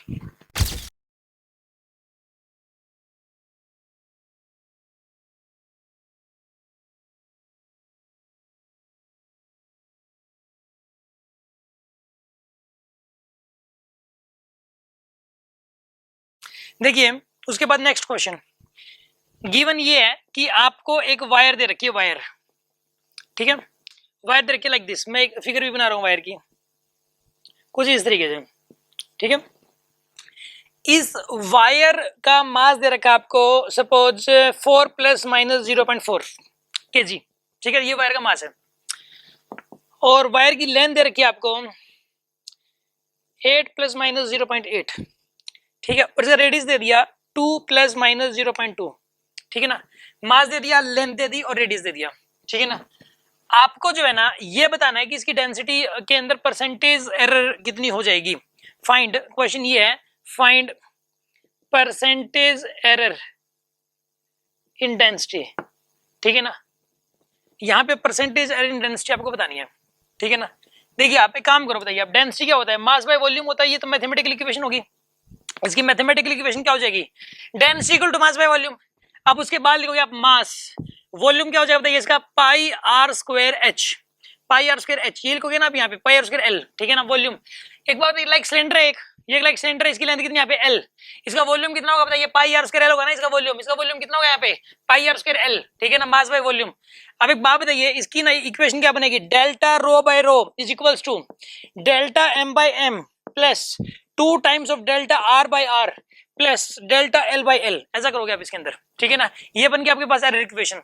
मल्टीप्लाई बाय 100 कर दो आप इसको अगर मल्टीप्लाई बाय 100 करें, delta rho by rho into 100 is equal to delta M by M into 100 plus 2 times of delta R by R into 100 plus delta L by L into 100, ऐसा करोगे आप इसको, ठीक है ना। अब सुनो, delta M by M into 100 ये निकालना है ना आपको, ये वाला निकालना है। तो कैसे करोगे आप? डेल्टा एम की वैल्यू कितनी है यहाँ पे 0.4, डेल्टा एम की वैल्यू कितनी है 0.4 डिवाइडेड बाय एम, एम की वैल्यू कितनी है यहाँ पे 4 multiply by 100 plus 2 times of delta R by R, ठीक है ना। तो यहाँ पे डेल्टा आर की वैल्यू बताइए कितनी, यहाँ पे डेल्टा आर की वैल्यू है 0.8 डिवाइड बाय 8 इंटू 100, ऐसा करने वाले हो ना आप इसके अंदर।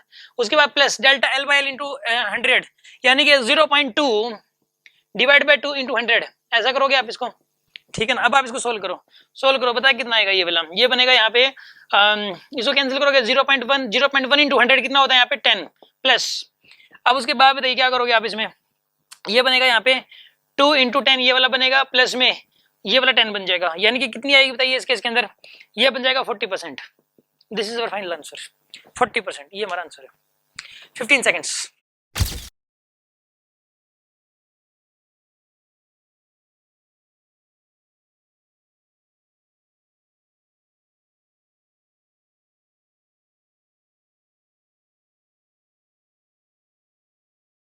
देखिए नेक्स्ट टॉपिक है यूनिट एंड डायमेंशन। इसका जो क्वेश्चन है वो सॉल्व होने वाला होता है, और अभी मैं सिर्फ 15 से 20 मिनट में मैं ये टॉपिक फिनिश कर दूंगा। आप इसकी क्वेश्चन प्रैक्टिस कर लेना, हो जाएगा सब सॉल्व, ठीक है ना। देखिए आप ये जो टॉपिक है इसके अंदर मैं सारी मेन बातें आपको बता देता हूँ। सबसे पहली बात तो आप याद कर लो इसके अंदर जो फंडामेंटल क्वांटिटीज हैं। देखो जितने भी फिजिकल क्वांटिटीज हैं, mass, length, time, acceleration, force, velocity, momentum, angular velocity, angular acceleration, angular displacement, मतलब टॉर्क और दुनिया भर की स्ट्रेस, स्ट्रेन, यंग्स मॉडुलस, ठीक है। इधर प्लस 2 वाले पोर्शन में आ जाओ आप, electric field, electric potential energy, there are so many physical quantities, right. लगभग 100 के पास है, आसपास है 100 के आसपास 11-12 मिला के। अब ये जो फिजिकल क्वांटिटीज है इनमें से कुछ है का फंडामेंटल, सात क्वांटिटी है फंडामेंटल है, और बाकी डिराइव्ड, उनसे मिलके बनी है। फंडामेंटल क्या है कि जिनका अपना इंडिविजुअल एग्जिस्टेंस है, यानी कि जो किसी से मिलके नहीं बनती, और डिराइव्ड क्या होता है वो फंडामेंटल से मिलके बनती है, ठीक है ना।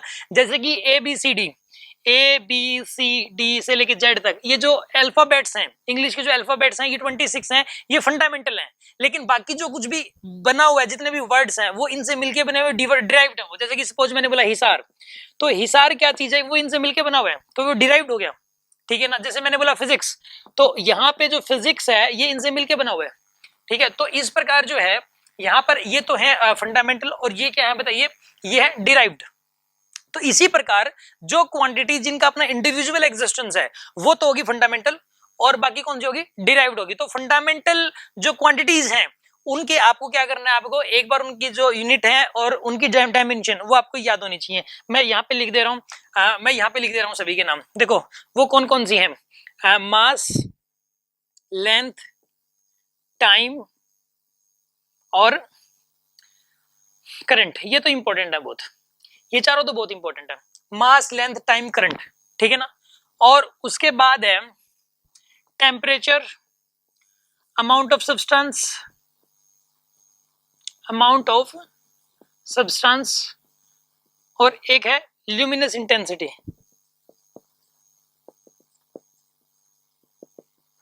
ये है, ठीक है ना।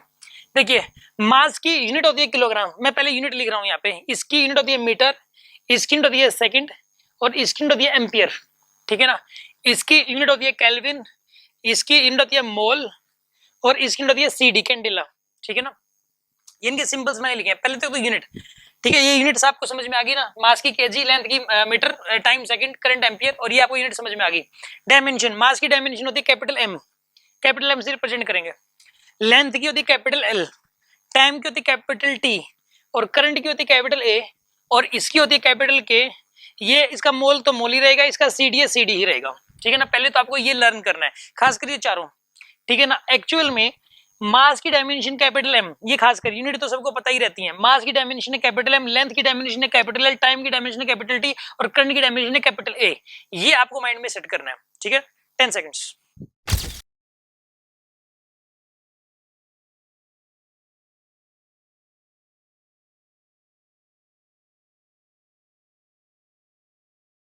देखिए अभी अभी कोई भी फिजिकल क्वांटिटी, जैसे वो डिराइव्ड फिजिकल क्वांटिटी है, उसकी हमें डायमेंशन लिखनी है, तो आप ध्यान रखिए हमें उसका फॉर्मूला पता होना चाहिए बस। अगर हमें उसका फॉर्मूला पता है तो किसी की भी डायमेंशन लिखी जा सकती है।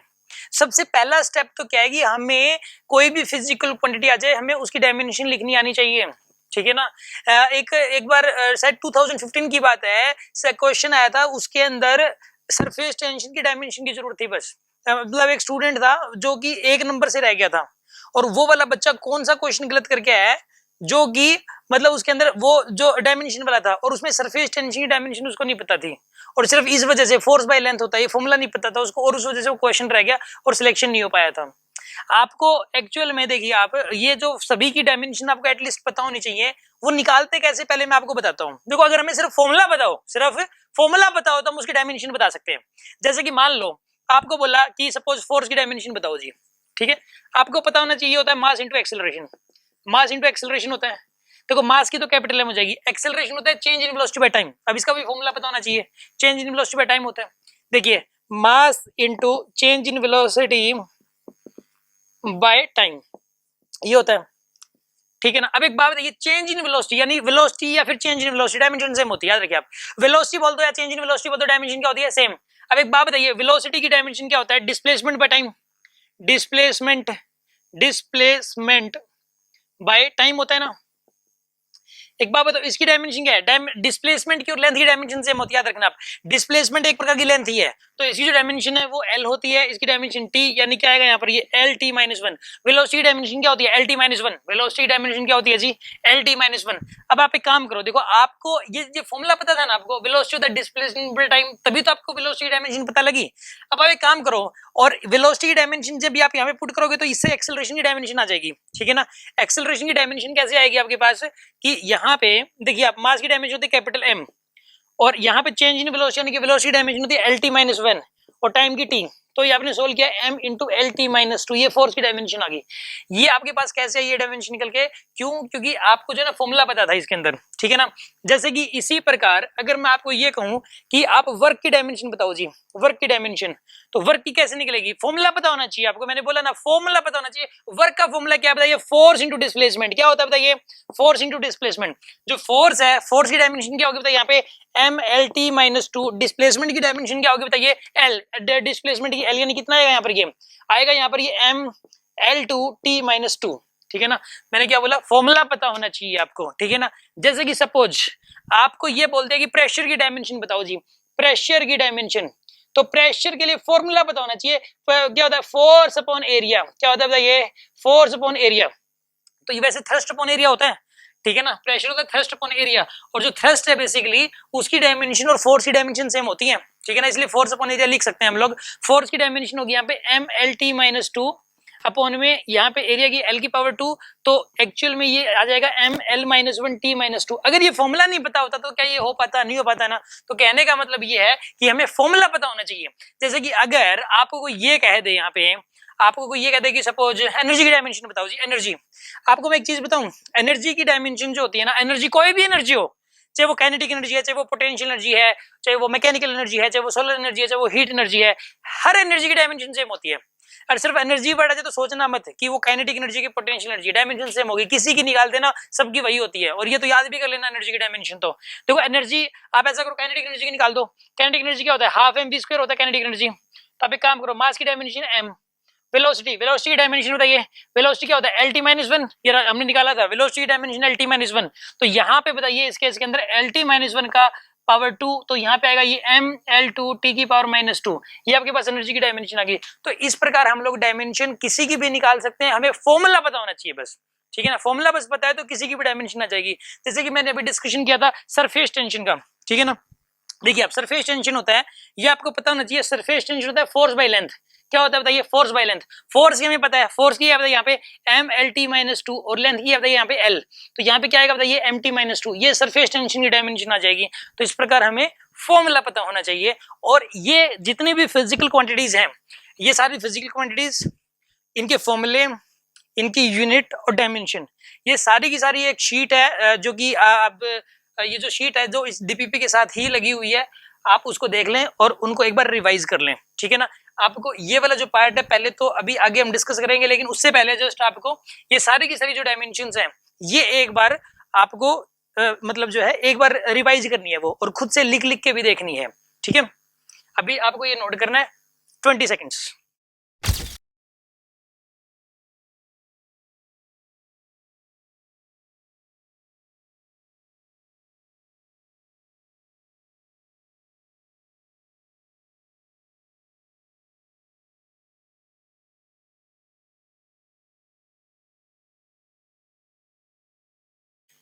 देखिए अब अगला डिस्कशन, देखो मान लो मैं आपको ये कहूँ कि 3 किलो शुगर है, उसमें उसमें जो है ना 2 सेकंड जोड़ दो, 2 सेकंड। 3 किलो में 2 सेकंड जोड़नी है, बताओ कितना हो जाएगा? हाँ जी, क्या कर सकते हो आप इसको? 3 किलो में 2 सेकंड जोड़नी है, ये नहीं हो पाएगा ना। क्यों? क्योंकि इनकी डायमेंशंस क्या है, अलग अलग है, डायमेंशंस अलग अलग है, ठीक है ना। अगर मैं आपको ये कहूं कि 2 सेकंड्स में 5 मीटर जोड़ दो, 5 मीटर, क्या जुड़ जाएगा? नहीं जुड़ सकता। क्यों? क्योंकि इनकी डायमेंशंस अलग अलग है। मतलब ये हुआ कि अगर अलग अलग डायमेंशन की चीजें हैं तो उनको सब्ट्रैक्ट या ऐड नहीं कर सकते, हम सब्ट्रैक्ट भी नहीं कर सकते। जैसे कि मान लो कोई ये कहे कि 6 किलो में से यहाँ पे 3 मीटर घटा दो, 3 मीटर, 6 किलो में से 3 मीटर, तो ये घटेगा ही नहीं। क्यों? क्योंकि इनकी डायमेंशंस अलग अलग हैं। तो अगर डायमेंशंस अगर अलग अलग हैं वो दो क्वांटिटीज की, तो ना तो उनको ऐड कर सकते हैं ना उनको हम सब्ट्रैक्ट कर सकते हैं। उनको ऐड भी नहीं किया जा सकता, सब्ट्रैक्ट भी नहीं किया जा सकता, लेकिन मल्टीप्लाई किया जा सकता है। जैसे कि मान लो जैसे F इक्वल्स टू ma होता है, F इक्वल टू ma, बताइए इसमें तो मास और एक्सेलरेशन की डायमेंशन अलग अलग है, लेकिन फिर मल्टीप्लाई तो कर दिया ना। जैसे कि डेंसिटी होता है, डेंसिटी होता है मास बाय वॉल्यूम, तो मास और वॉल्यूम की डायमेंशन अलग अलग है, लेकिन डिवाइड तो कर दिया ना। तो इस प्रकार जो है दो फिजिकल क्वांटिटीज ऐसी हैं, दो फिजिकल क्वांटिटीज अलग अलग डायमेंशंस की, two physical quantities of the different dimensions can not be added और subtracted but they can be multiplied और डिवाइड। हाँ जी, आपको ये लिखना है two physical quantities, two physical quantities, two physical quantities of different dimensions, of different dimensions, of different dimensions cannot be added or subtracted but they can be multiplied or divide, they can be multiplied or divide। ठीक है, note कर लीजिए 15 seconds.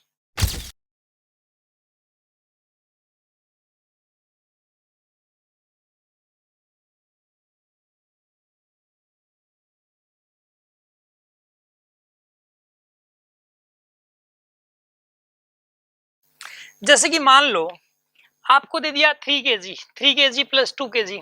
हाँ जी, क्या लिखेंगे आप इसको? 5 kg। 3 kg plus 2 kg को 5 kg लिखेंगे। इसकी डायमेंशन क्या बताइए? m। इसकी डायमेंशन भी क्या है? m। और इसकी डायमेंशन क्या यहाँ पे? m। मानते हो ना? मतलब हम क्या कर सकते हैं यहाँ पे, इसको लिख सकते हैं m plus m is equals to m। m plus m equal to m होता है इस टॉपिक के अंदर, जो यूनिट एंड डायमेंशन इस टॉपिक के अंदर। आप ये मत सोचना sir m plus m equal to 2m होता है। अरे भाई डायमेंशन देख रहे हैं, मतलब इसका मतलब ये है कि एक ऐसी फिजिकल क्वांटिटी जिसकी डायमेंशन m है, उसको किसी ऐसे फिजिकल क्वांटिटी में ऐड किया जाए जिसकी उसकी डायमेंशन भी m है, तो जो रिजल्ट आएगा उसकी डायमेंशन भी वही वाली हो जाएगी। इसका मतलब ये है, जैसे कि मान लो आपको ये कह दिया कि 6 मीटर में से 2 मीटर घटाना है, 6 मीटर में से 2 मीटर आपको घटाना है, कितना बचा? 4 मीटर। तो ये कितनी डायमेंशन इसकी? l। इसकी भी क्या है? l। इसकी डायमेंशन l, यानी कि आप लिख दो l minus l is equals to l। ठीक है ना, ये आप लिख सकते हो कहीं पर भी, मतलब इस टॉपिक के अंदर l minus l equal to l। ये मत सोचना sir l minus l equal to 0 हो जाएगा। इक्वल टू 0 तो मतलब क्या हुआ कि अगर दो सेम डायमेंशन, मैं ये कहना चाह रहा हूं इससे कि दो सेम डायमेंशन वाली फिजिकल क्वांटिटीज को अगर सब्ट्रैक्ट किया जाए तो जो रिजल्ट निकल के आएगा उसकी डायमेंशन भी वही वाली हो जाएगी, उसकी डायमेंशन भी वही वाली हो जाएगी। जैसे कि यहाँ पे मान लो मैंने बोला कि यहाँ पे है 10 सेकंड्स और यहाँ पे माइनस का 2 seconds is equals to 8 seconds हो गया। तो इसका मतलब क्या हुआ बताइए? इसकी डायमेंशन यहाँ पे t और इसकी भी क्या यहाँ पे t और इसकी डायमेंशन भी क्या यहाँ पे t, यानी कि t minus t is equals to t लिखा जा सकता है, t plus t equal to t लिखा जा सकता है। आप समझ गए होंगे एक्चुअल में क्या चीज होती है कि यहाँ पे जो है ना, याद रखिए आप कि अगर दो फिजिकल क्वांटिटीज हैं जिनकी डायमेंशन सेम है, ठीक है ना, तो अगर आप उनको ऐड या सब्ट्रैक्ट करोगे तो जो रिजल्ट निकल के आएगा उसकी डायमेंशन भी वही वाली हो जाएगी। इस बात को याद रखना है। 10 seconds.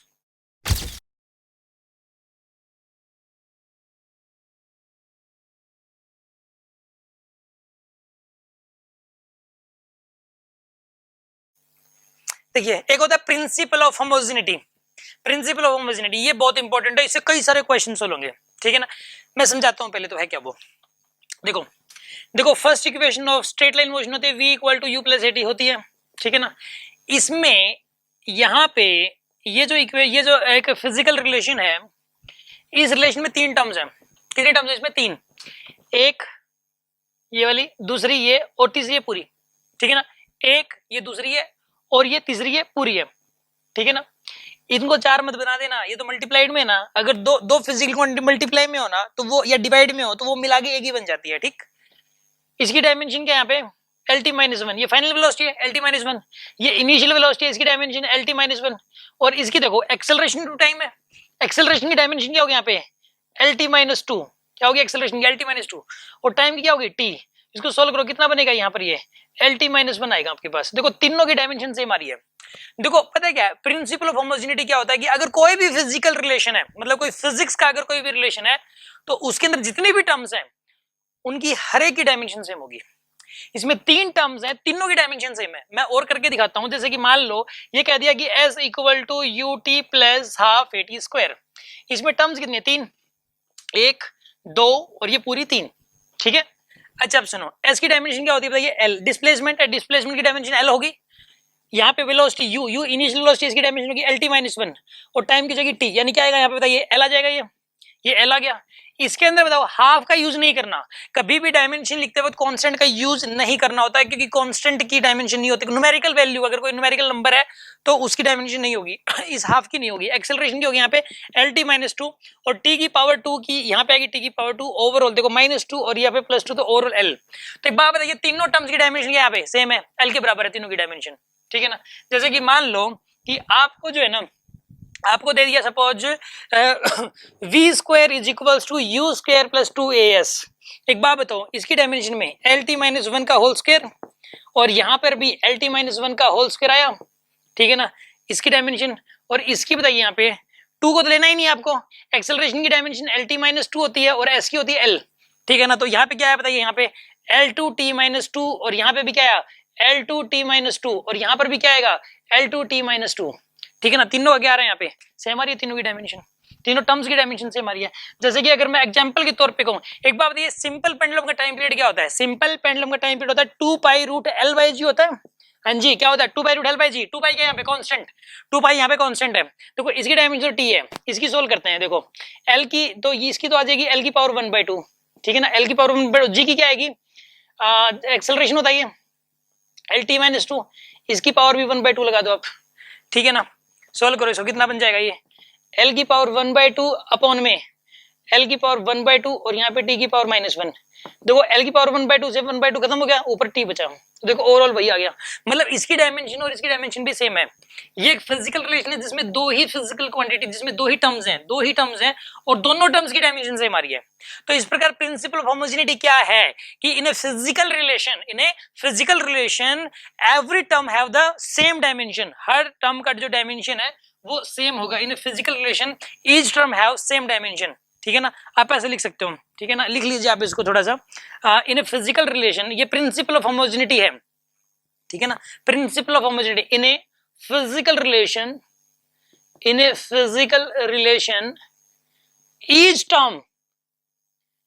Term have same dimension. 15 seconds.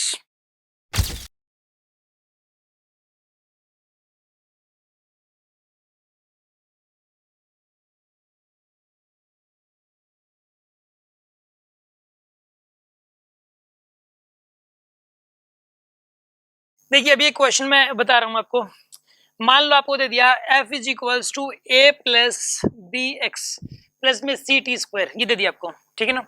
यहाँ पे बोलना है इसने F फोर्स है, F के यहाँ पे फोर्स, X यहाँ पे डिस्प्लेसमेंट है, X यहाँ पे क्या दे रखा है आपको डिस्प्लेसमेंट, और T यहाँ पे दे रखा है आपको टाइम, T क्या दे रखा है आपको टाइम, ठीक है ना। यहाँ पर एक फिजिकल रिलेशन दिया हुआ है, यहाँ पे F = A + BX + CT²। इसके अंदर दे रखा है आपको F फोर्स दे रखा है, X यहाँ पे डिस्प्लेसमेंट दे रखा है, T आपको टाइम दे रखा है। आपको निकालना है इसके अंदर, ये तो गिवन था सब कुछ, ये सब कुछ यहाँ पे गिवन है, और आपको निकालना है यहाँ पर A B C की डायमेंशन, ठीक है ना। यहाँ पे टू फाइंड निकालने के यहाँ पे dimension for ABC, dimension for A B and C, इन तीनों के लिए डायमेंशन निकालनी है। कैसे सोल्व करें, देखिए मैं आपको बता रहा हूं।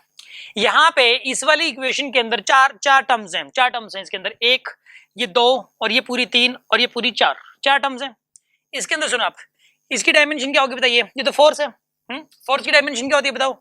मैं इसको साफ साफ लिखता हूँ यहाँ पे, ठीक है ना। यहाँ पे F = A + BX + CT², मैंने अलग से लिख लिया। इसकी डायमेंशन बताओ क्या, यहाँ पे मैं सोल्यूशन कर रहा हूँ यहाँ पे अभी, ठीक है ना। इसकी डायमेंशन होती है MLT-2, मुझे याद है, मतलब जो फोर्स की और एनर्जी की एटलीस्ट तो याद ही कर लो यार, बार बार जरूरत पड़ेगी।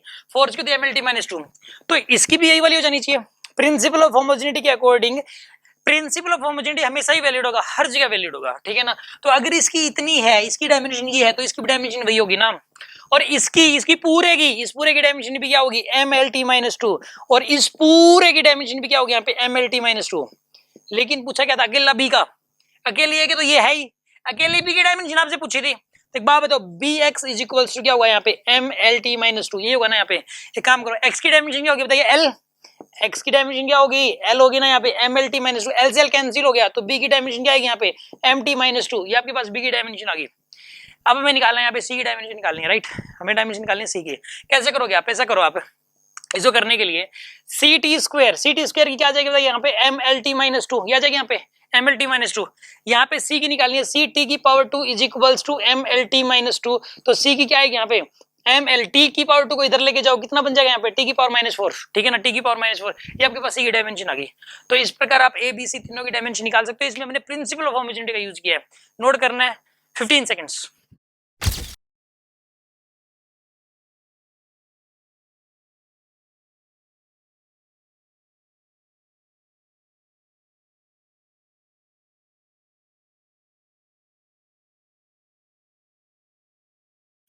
अभी देखिए, मान लो एक क्वेश्चन दे दिया जाए, P यहाँ पे पावर है A√V plus B x⁴ plus C√T, ठीक है ना। यहाँ पे क्या चीज, देखो गिवन है सब कुछ, P यहाँ पे पावर है, P यहाँ पे पावर है, V यहाँ पे वेलोसिटी है, V यहाँ पे वेलोसिटी है, X यहाँ पे डिस्प्लेसमेंट है, और यहाँ पे T यहाँ पे टाइम है।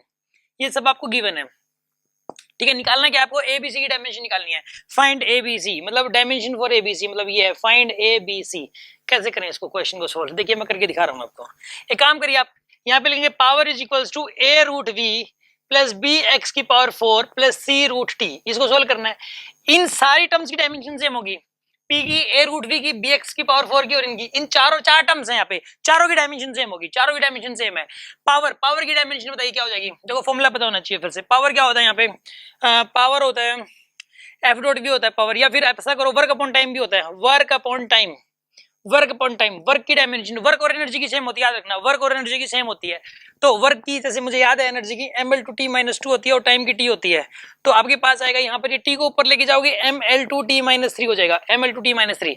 तो पावर की होगी यहाँ पे क्या होगी, पावर की बताइए ML/T-3, और A√V इसकी भी वही होगी ML/T-3, और इसकी भी क्या होगी बताइए ML/T-3, ठीक है। और इसकी भी क्या होगी बताइए यहाँ पे ML/T-3, सेम होगी इनकी, ठीक है ना। अब एक काम करो आप, A√V, यहाँ पे वेलोसिटी क्या होती है, LT-1 होता है, इसकी पावर 1/2 कर दो आप, रूट है ना, तो इसकी पावर 1/2 होगा यहाँ पे, ठीक है ना। तो इसकी जो डायमेंशन है वो क्या हो जाएगी यहाँ पे ML/T-3 ना, इसकी डायमेंशन सोल्व करो इसको आप। एक यहाँ पे A की पावर L की पावर 1/2, AL की पावर 1/2, T की power -1/2 is equals to ML/T-3।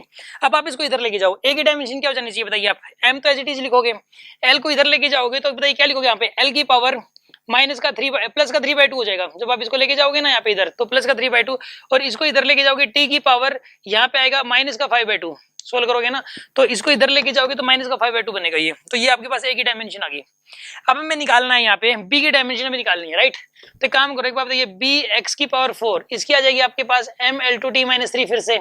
तो यहाँ पे B की क्या आएगी, इसकी हो जाएगी L⁴ ना, X⁴ यानी कि L⁴, तो X यहाँ पे डिस्प्लेसमेंट है यार, X यहाँ पे डिस्प्लेसमेंट है, ठीक है ना, ML/T-3। तो ये बताइए B की डायमेंशन क्या आएगी, B की आएगी ML⁻2 और T की पावर -3, ये आपके पास आ जाएगी, ये B की डायमेंशन आ गई। अब उसके बाद सुनो, C की डायमेंशन निकालनी है अपने को, ठीक है ना। C की डायमेंशन कैसे निकालेंगे बताइए, C√T इसकी डायमेंशन होगी यहाँ पे ML/T-3 है यहाँ पे, देखो इससे C√T की डायमेंशन यही तो है, तो यहाँ पे मैंने लिखा यहाँ पे T की पावर -3, सोल्व कर लो यार। यहाँ पे T रूट है, रूट यानी कि 1/2 आएगा यहाँ पे, इज इक्वल्स टू ML/T-3, और यहाँ पे C की आ जाएगी आपके पास, इसको इधर लेके जाओ ML2, इसको इधर लेके जाओगे क्या हो जाएगा यहाँ पर, ये T की पावर, ये -3 और ये माइनस का हाफ, तो ये हो जाएगा आपके पास -7/2, ठीक है ना, -7/2 बनेगा जब आप सोल्व करोगे तो, ठीक है ना। नोट कर लीजिए 15 सेकेंड्स।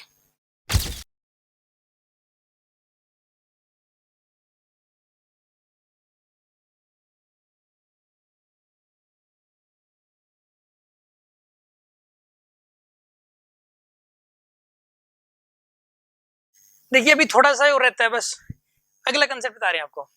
देखिए क्या होता है कि all trigonometric functions are dimensionless. All trigonometric function जैसे कि sin theta, cos theta, tan theta, ये सब क्या है, ट्रिग्नोमेट्रिक फंक्शंस हैं, ये सभी डायमेंशनलेस होते हैं, ठीक है ना। लिखना है आपको all trigonometric functions, all trigonometric functions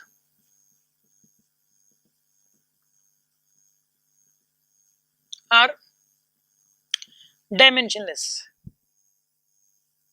जैसे कि sin theta, for example sin theta dimensionless होता है, cos थीटा भी डायमेंशनलेस है, टेंजेंट थीटा भी डायमेंशनलेस है, कोड थीटा, सभी के सभी डायमेंशनलेस है, सभी के सभी डायमेंशनलेस है, कोसेकेंट थीटा सब डायमेंशनलेस है।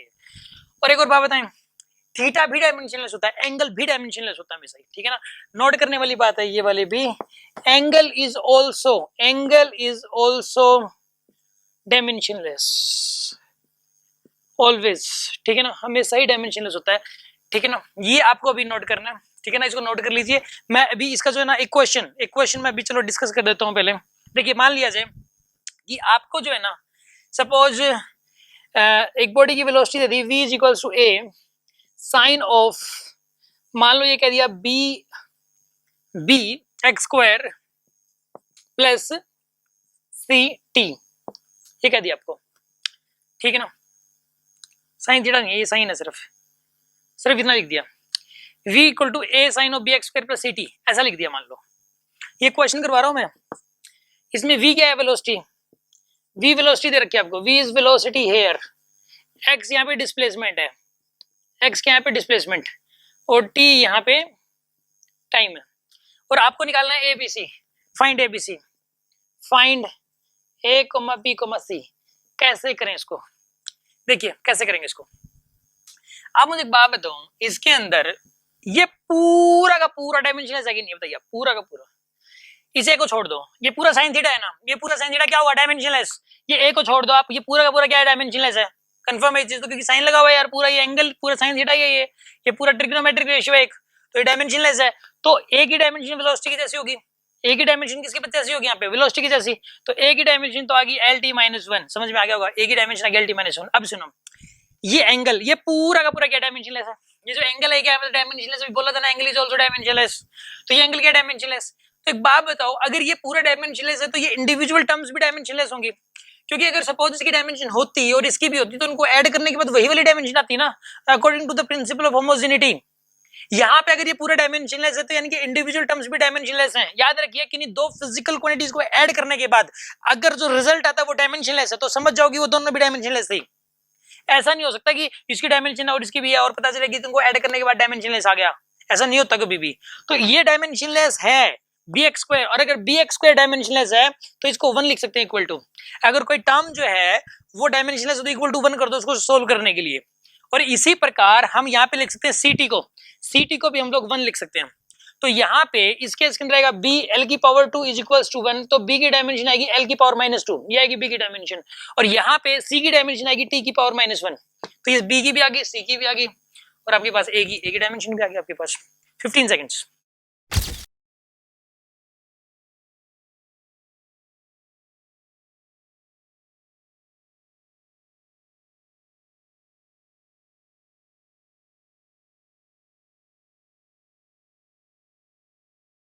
देखिए एक छोटा सा कॉन्सेप्ट हो रहा है कि power of A exponent is always dimensionless. कोई भी एक्सपोनेंशियल फंक्शन होता है वो डायमेंशनलेस ही होता है, मतलब as all the exponential function is always dimensionless, ठीक है ना। एक्सपोनेंशियल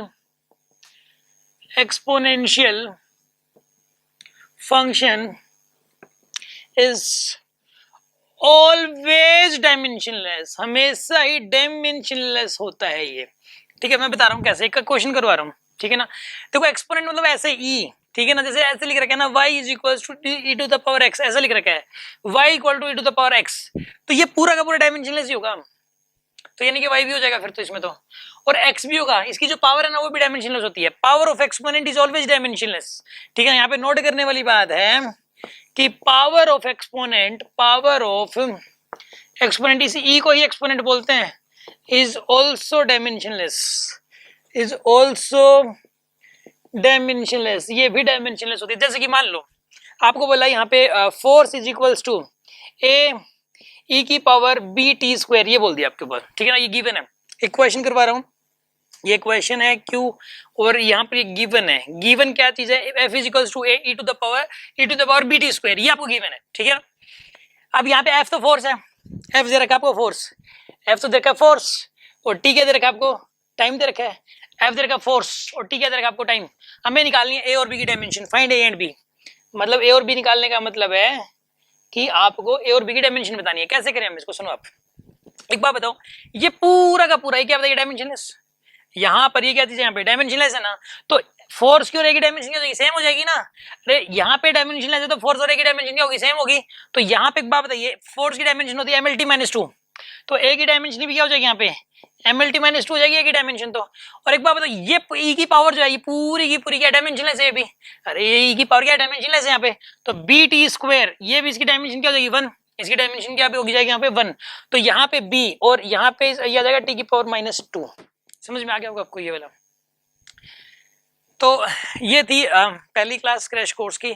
और इस वाली क्लास के अंदर अब देखिए आपको करना है क्या है, घर जाके एक तो आपको जो है ना इसकी शीट मिलेंगी, ठीक है ना। इसी जो शीट्स हैं कुछ, ये जो शीट्स हैं ये आपको सोल्व करनी है, इसमें लगभग 100 क्वेश्चंस हैं और ये आपको सोल्व करनी है। और इसके जो क्वेश्चंस हैं वो यूट्यूब पे दे रखे हैं, जो भी क्वेश्चन आपको ना आता हो यूट्यूब पे देखें, जो भी क्वेश्चन आपको नहीं आता है वो तुरंत उसका वीडियो देखें, उस पर ज्यादा टाइम ना लगाएं क्योंकि क्रैश कोर्स इतना टाइम नहीं है। आप अब अगर आप सपोज 10 या 15 सेकंड में आप उस 15 सेकंड में वो क्वेश्चन स्ट्राइक नहीं कर पा रहे हो कॉन्सेप्ट, तो तुरंत उसका वीडियो देख लें आप। तो इस तरीके से 2-3 घंटे के अंदर ही वो सारे क्वेश्चन सोल्व हो जाएंगे। इस लेक्चर को 2-3 बार रिवाइज कर लें, आपको डेली इस तरीके से करना है, ठीक है ना, और कंफर्म रिजल्ट आएगा। Okay, thank you. एक इंपॉर्टेंट नोटिस है जो देखो, पहले तो मैं आपको ये बता देता हूँ कि डीपीपी का मतलब क्या होता है। डीपीपी का मतलब है डेली प्रॉब्लम प्रैक्टिस। ये एक शीट है 20 क्वेश्चंस की, 20 क्वेश्चंस की एक शीट है। जैसे जो क्लास में अभी आपको जो टॉपिक पढ़ाया गया है उस टॉपिक पे बेस्ड 20 क्वेश्चंस हैं। ये आपका होमवर्क है, ये आपको घर से करना है, ठीक है ना। ये आपको करना ही करना है, इसको किए बगैर जो आपको अभी कॉन्सेप्ट्स बताए गए हैं ये आपके माइंड में सेट नहीं होंगे इसके बगैर। हाँ, समझ में आ गए होंगे, आपको लग रहा हो कॉन्सेप्ट्स क्लियर हो गए, बट उनको माइंड में सेट करना अच्छे से, तो क्वेश्चंस को सोल्व करना ही है आपको, ठीक है।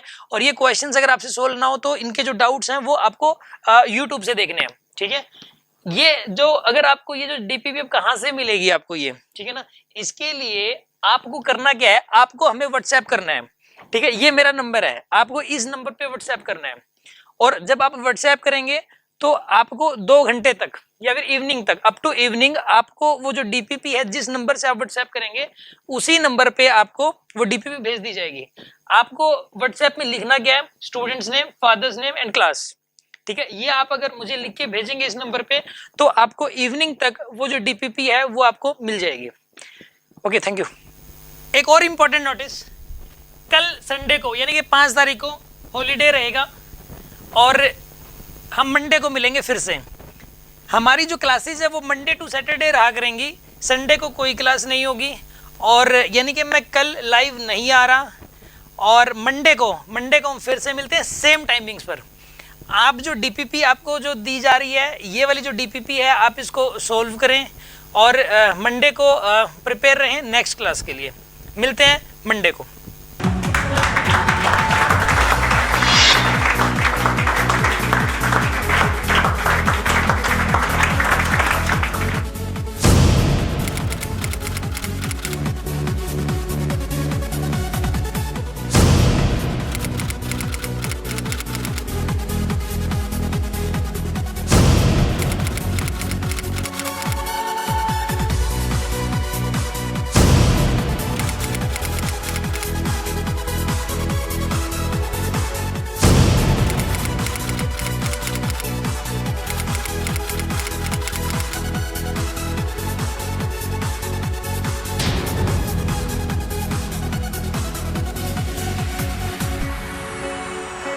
सबसे पहले मैं डीके सर का बहुत थैंक यू करना चाहूँगा कि उन्होंने मुझे यहाँ तक वो लिखा।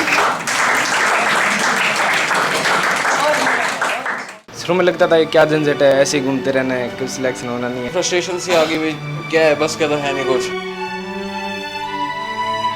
यहाँ आने से पहले, ड्रॉप करने से पहले मेरे फिजिक्स में बहुत कम मार्क्स थे। क्या बताऊँ, मेरे को फिजिक्स बिल्कुल नहीं आती थी पहले,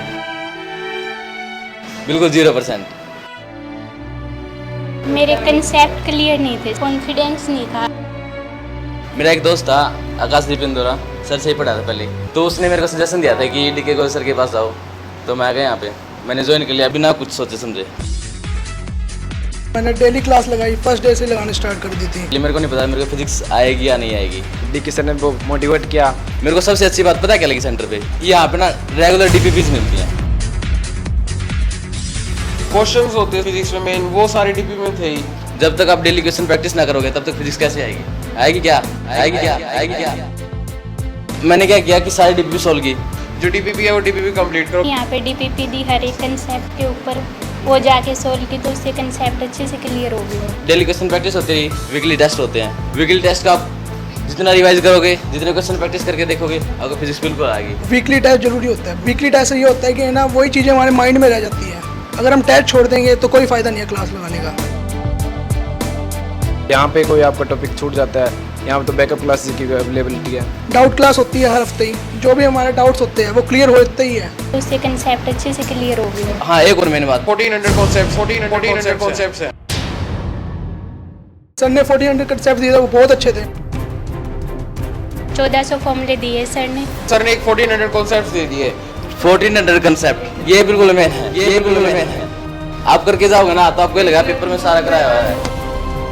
इसे एक तो क्वेश्चन अच्छे से आसानी से हो जाता है और टाइम भी कम लगता है। फॉर्मूले हमारे टिप पे रहेंगे तो क्वेश्चन हम आराम से कर पाएंगे। अगर फॉर्मूला ही नहीं पता तो हम क्वेश्चन कैसे सोल्व करेंगे? फॉर्मूले से बहुत फ़ायदा हुआ। फॉर्मूले तो एटलीस्ट सर याद करा खुद ही करा देते हैं। फॉर्मूले याद करवाते हैं सर ने, उन्होंने सबसे ज़्यादा हेल्प की। लास्ट दिन से पिछले दिन रात को मैं खाली था तो 1400 कॉन्सेप्ट उठाए, उसके जो पढ़ लिए तो ये होता है कि भाई सारे फॉर्मूले एक बार पढ़ लो। टाइम मैनेजमेंट बहुत जरूरी है। एंड तक हमें बस रिवीजन ही करती रहनी चाहिए। फिजिक्स तो ऐसा सब्जेक्ट है, जब तक प्रैक्टिस करते रहोगे तब तक ही आएगा। जब भी जितना ही पढ़ो उतना देर कॉन्सेंट्रेट होकर पढ़ो, मतलब ऐसे नहीं कि बुक उठा के बैठे और पढ़ाई नहीं करी।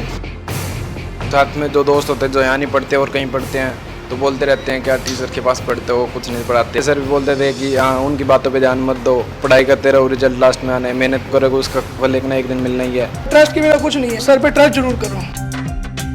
यहाँ आप आए हो, सर के ना किसी का नाम सुन के ही आए होंगे, किसी ने आपको कहा हो कि डीके को अच्छा पढ़ाते हैं, तो ये क्या है? ट्रस्ट ही है। टीचर पे ट्रस्ट करो, आपको कोई बुरा नहीं चाहिएगा। किसी भी सब्जेक्ट का टीचर हो, आपने कोचिंग किसके लिए ज्वाइन किया है? सिलेक्शन लेने के लिए। और टीचर किसके लिए? सिलेक्शन दिलाने के लिए। तो आपको इतना कराएगा कि आपका सिलेक्शन हो जाए। आपको ना ट्रस्ट करोगे तो जरूरी है कि सिलेक्शन होगा ही आपका। आपने सर की बाहर कमिटमेंट ही पढ़ी होगी, if you will work hard with me then I will turn you to the way of success. इसका सिर्फ एक ही है कि भाई पढ़ना ही पड़ेगा। मेन बात होती है कॉन्फिडेंस। फिजिक्स में कॉन्फिडेंस बिल्डअप करना तो सबसे अच्छा कोई जानता नहीं, ये तो मैं कहता हूँ। सर आगे आगे आपको प्राइज क्वेश्चन भी देंगे, जिसकी वजह से आपका इंटरेस्ट बहुत ज़्यादा बनेगा। आप कहीं खाली बैठे हैं तो आपके दिमाग में फिजिक्स ही चल रही होगी। सर मैकेनिक्स से बहुत ज़्यादा प्राइज क्वेश्चन देते थे, तो लगता रहता था कि हाँ इस साइड फोर्स लगेगा, उस साइड फोर्स लगेगा, इस साइड फ्रिक्शन लगेगा, तो ऐसे करते करते दिमाग में फिजिक्स ही चलते रहता। मेरे साथ क्या हुआ कि एक बार मैं फिजिक्स कर रहा था तो मेरे कुछ डाउट्स हो गए, तो छोड़ यार कौन करते फिजिक्स, छोड़ बायोकेमिस्ट्री तो ले लेंगे, सिलेक्शन हो जाएगा आराम से। तो मेरे को पता क्या है, कुछ दिन में मेरे को ये एहसास हो गया कि फिजिक्स में ना कुछ नहीं है, क्योंकि केमिस्ट्री थ्योरिकल पार्ट है। अब जब तक आप थ्योरी क्वेश्चन प्रैक्टिस करते रहोगे तो केमिस्ट्री के न्यूमेरिकल भी तो होते हैं, वो तो न्यूमेरिकल ही हैं एक टाइप से। अब जब तुम न्यूमेरिकल की प्रैक्टिस नहीं है तो किस तरह करोगे वो? सर की सबसे अच्छी बात यही है कि सर बच्चों के साथ बहुत ज़्यादा फ्रैंक होते हैं। सर बहुत ज़्यादा हार्ड वर्क करते हैं। मेरे को आज याद है, मैं एक बार सर के पास 9 साढ़े 9 बजे आप डाउट लेने आया था। सर हमेशा बोलते हैं आपको जब भी आना है कभी भी आ जाओ। सर का सबसे अच्छा पॉइंट क्या है कि सर किसी भी कंसेप्ट को प्रैक्टिकल रूप से समझाते हैं। मतलब किसी की वीडियो दिखा दिया, कोई प्रैक्टिकल करके दिखा दिया। अब मेरे आज भी याद है कि सोनोमीटर का कंसेप्ट था, वो सर ने प्रैक्टिकल करके दिखा था। मेरे को यहाँ की बेस्ट बात यही लगती है, सर हर चीज़ प्रैक्टिकली करके समझाते हैं। जैसे रोलिंग फ्रिक्शन में कार से टायर मंगवा के सर ने समझाया था, और साइकिल के फ्रिक्शन की स्पेशली साइकिल भी मंगवाई थी ऊपर सर ने। प्रैक्टिकल करने से वो कंसेप्ट ना बिल्कुल आज भी आता है, बिल्कुल कंसेप्ट डीपली बैठता है और मेरे को दोबारा रिवाइज करने की जरूरत नहीं पड़ती उस कंसेप्ट को।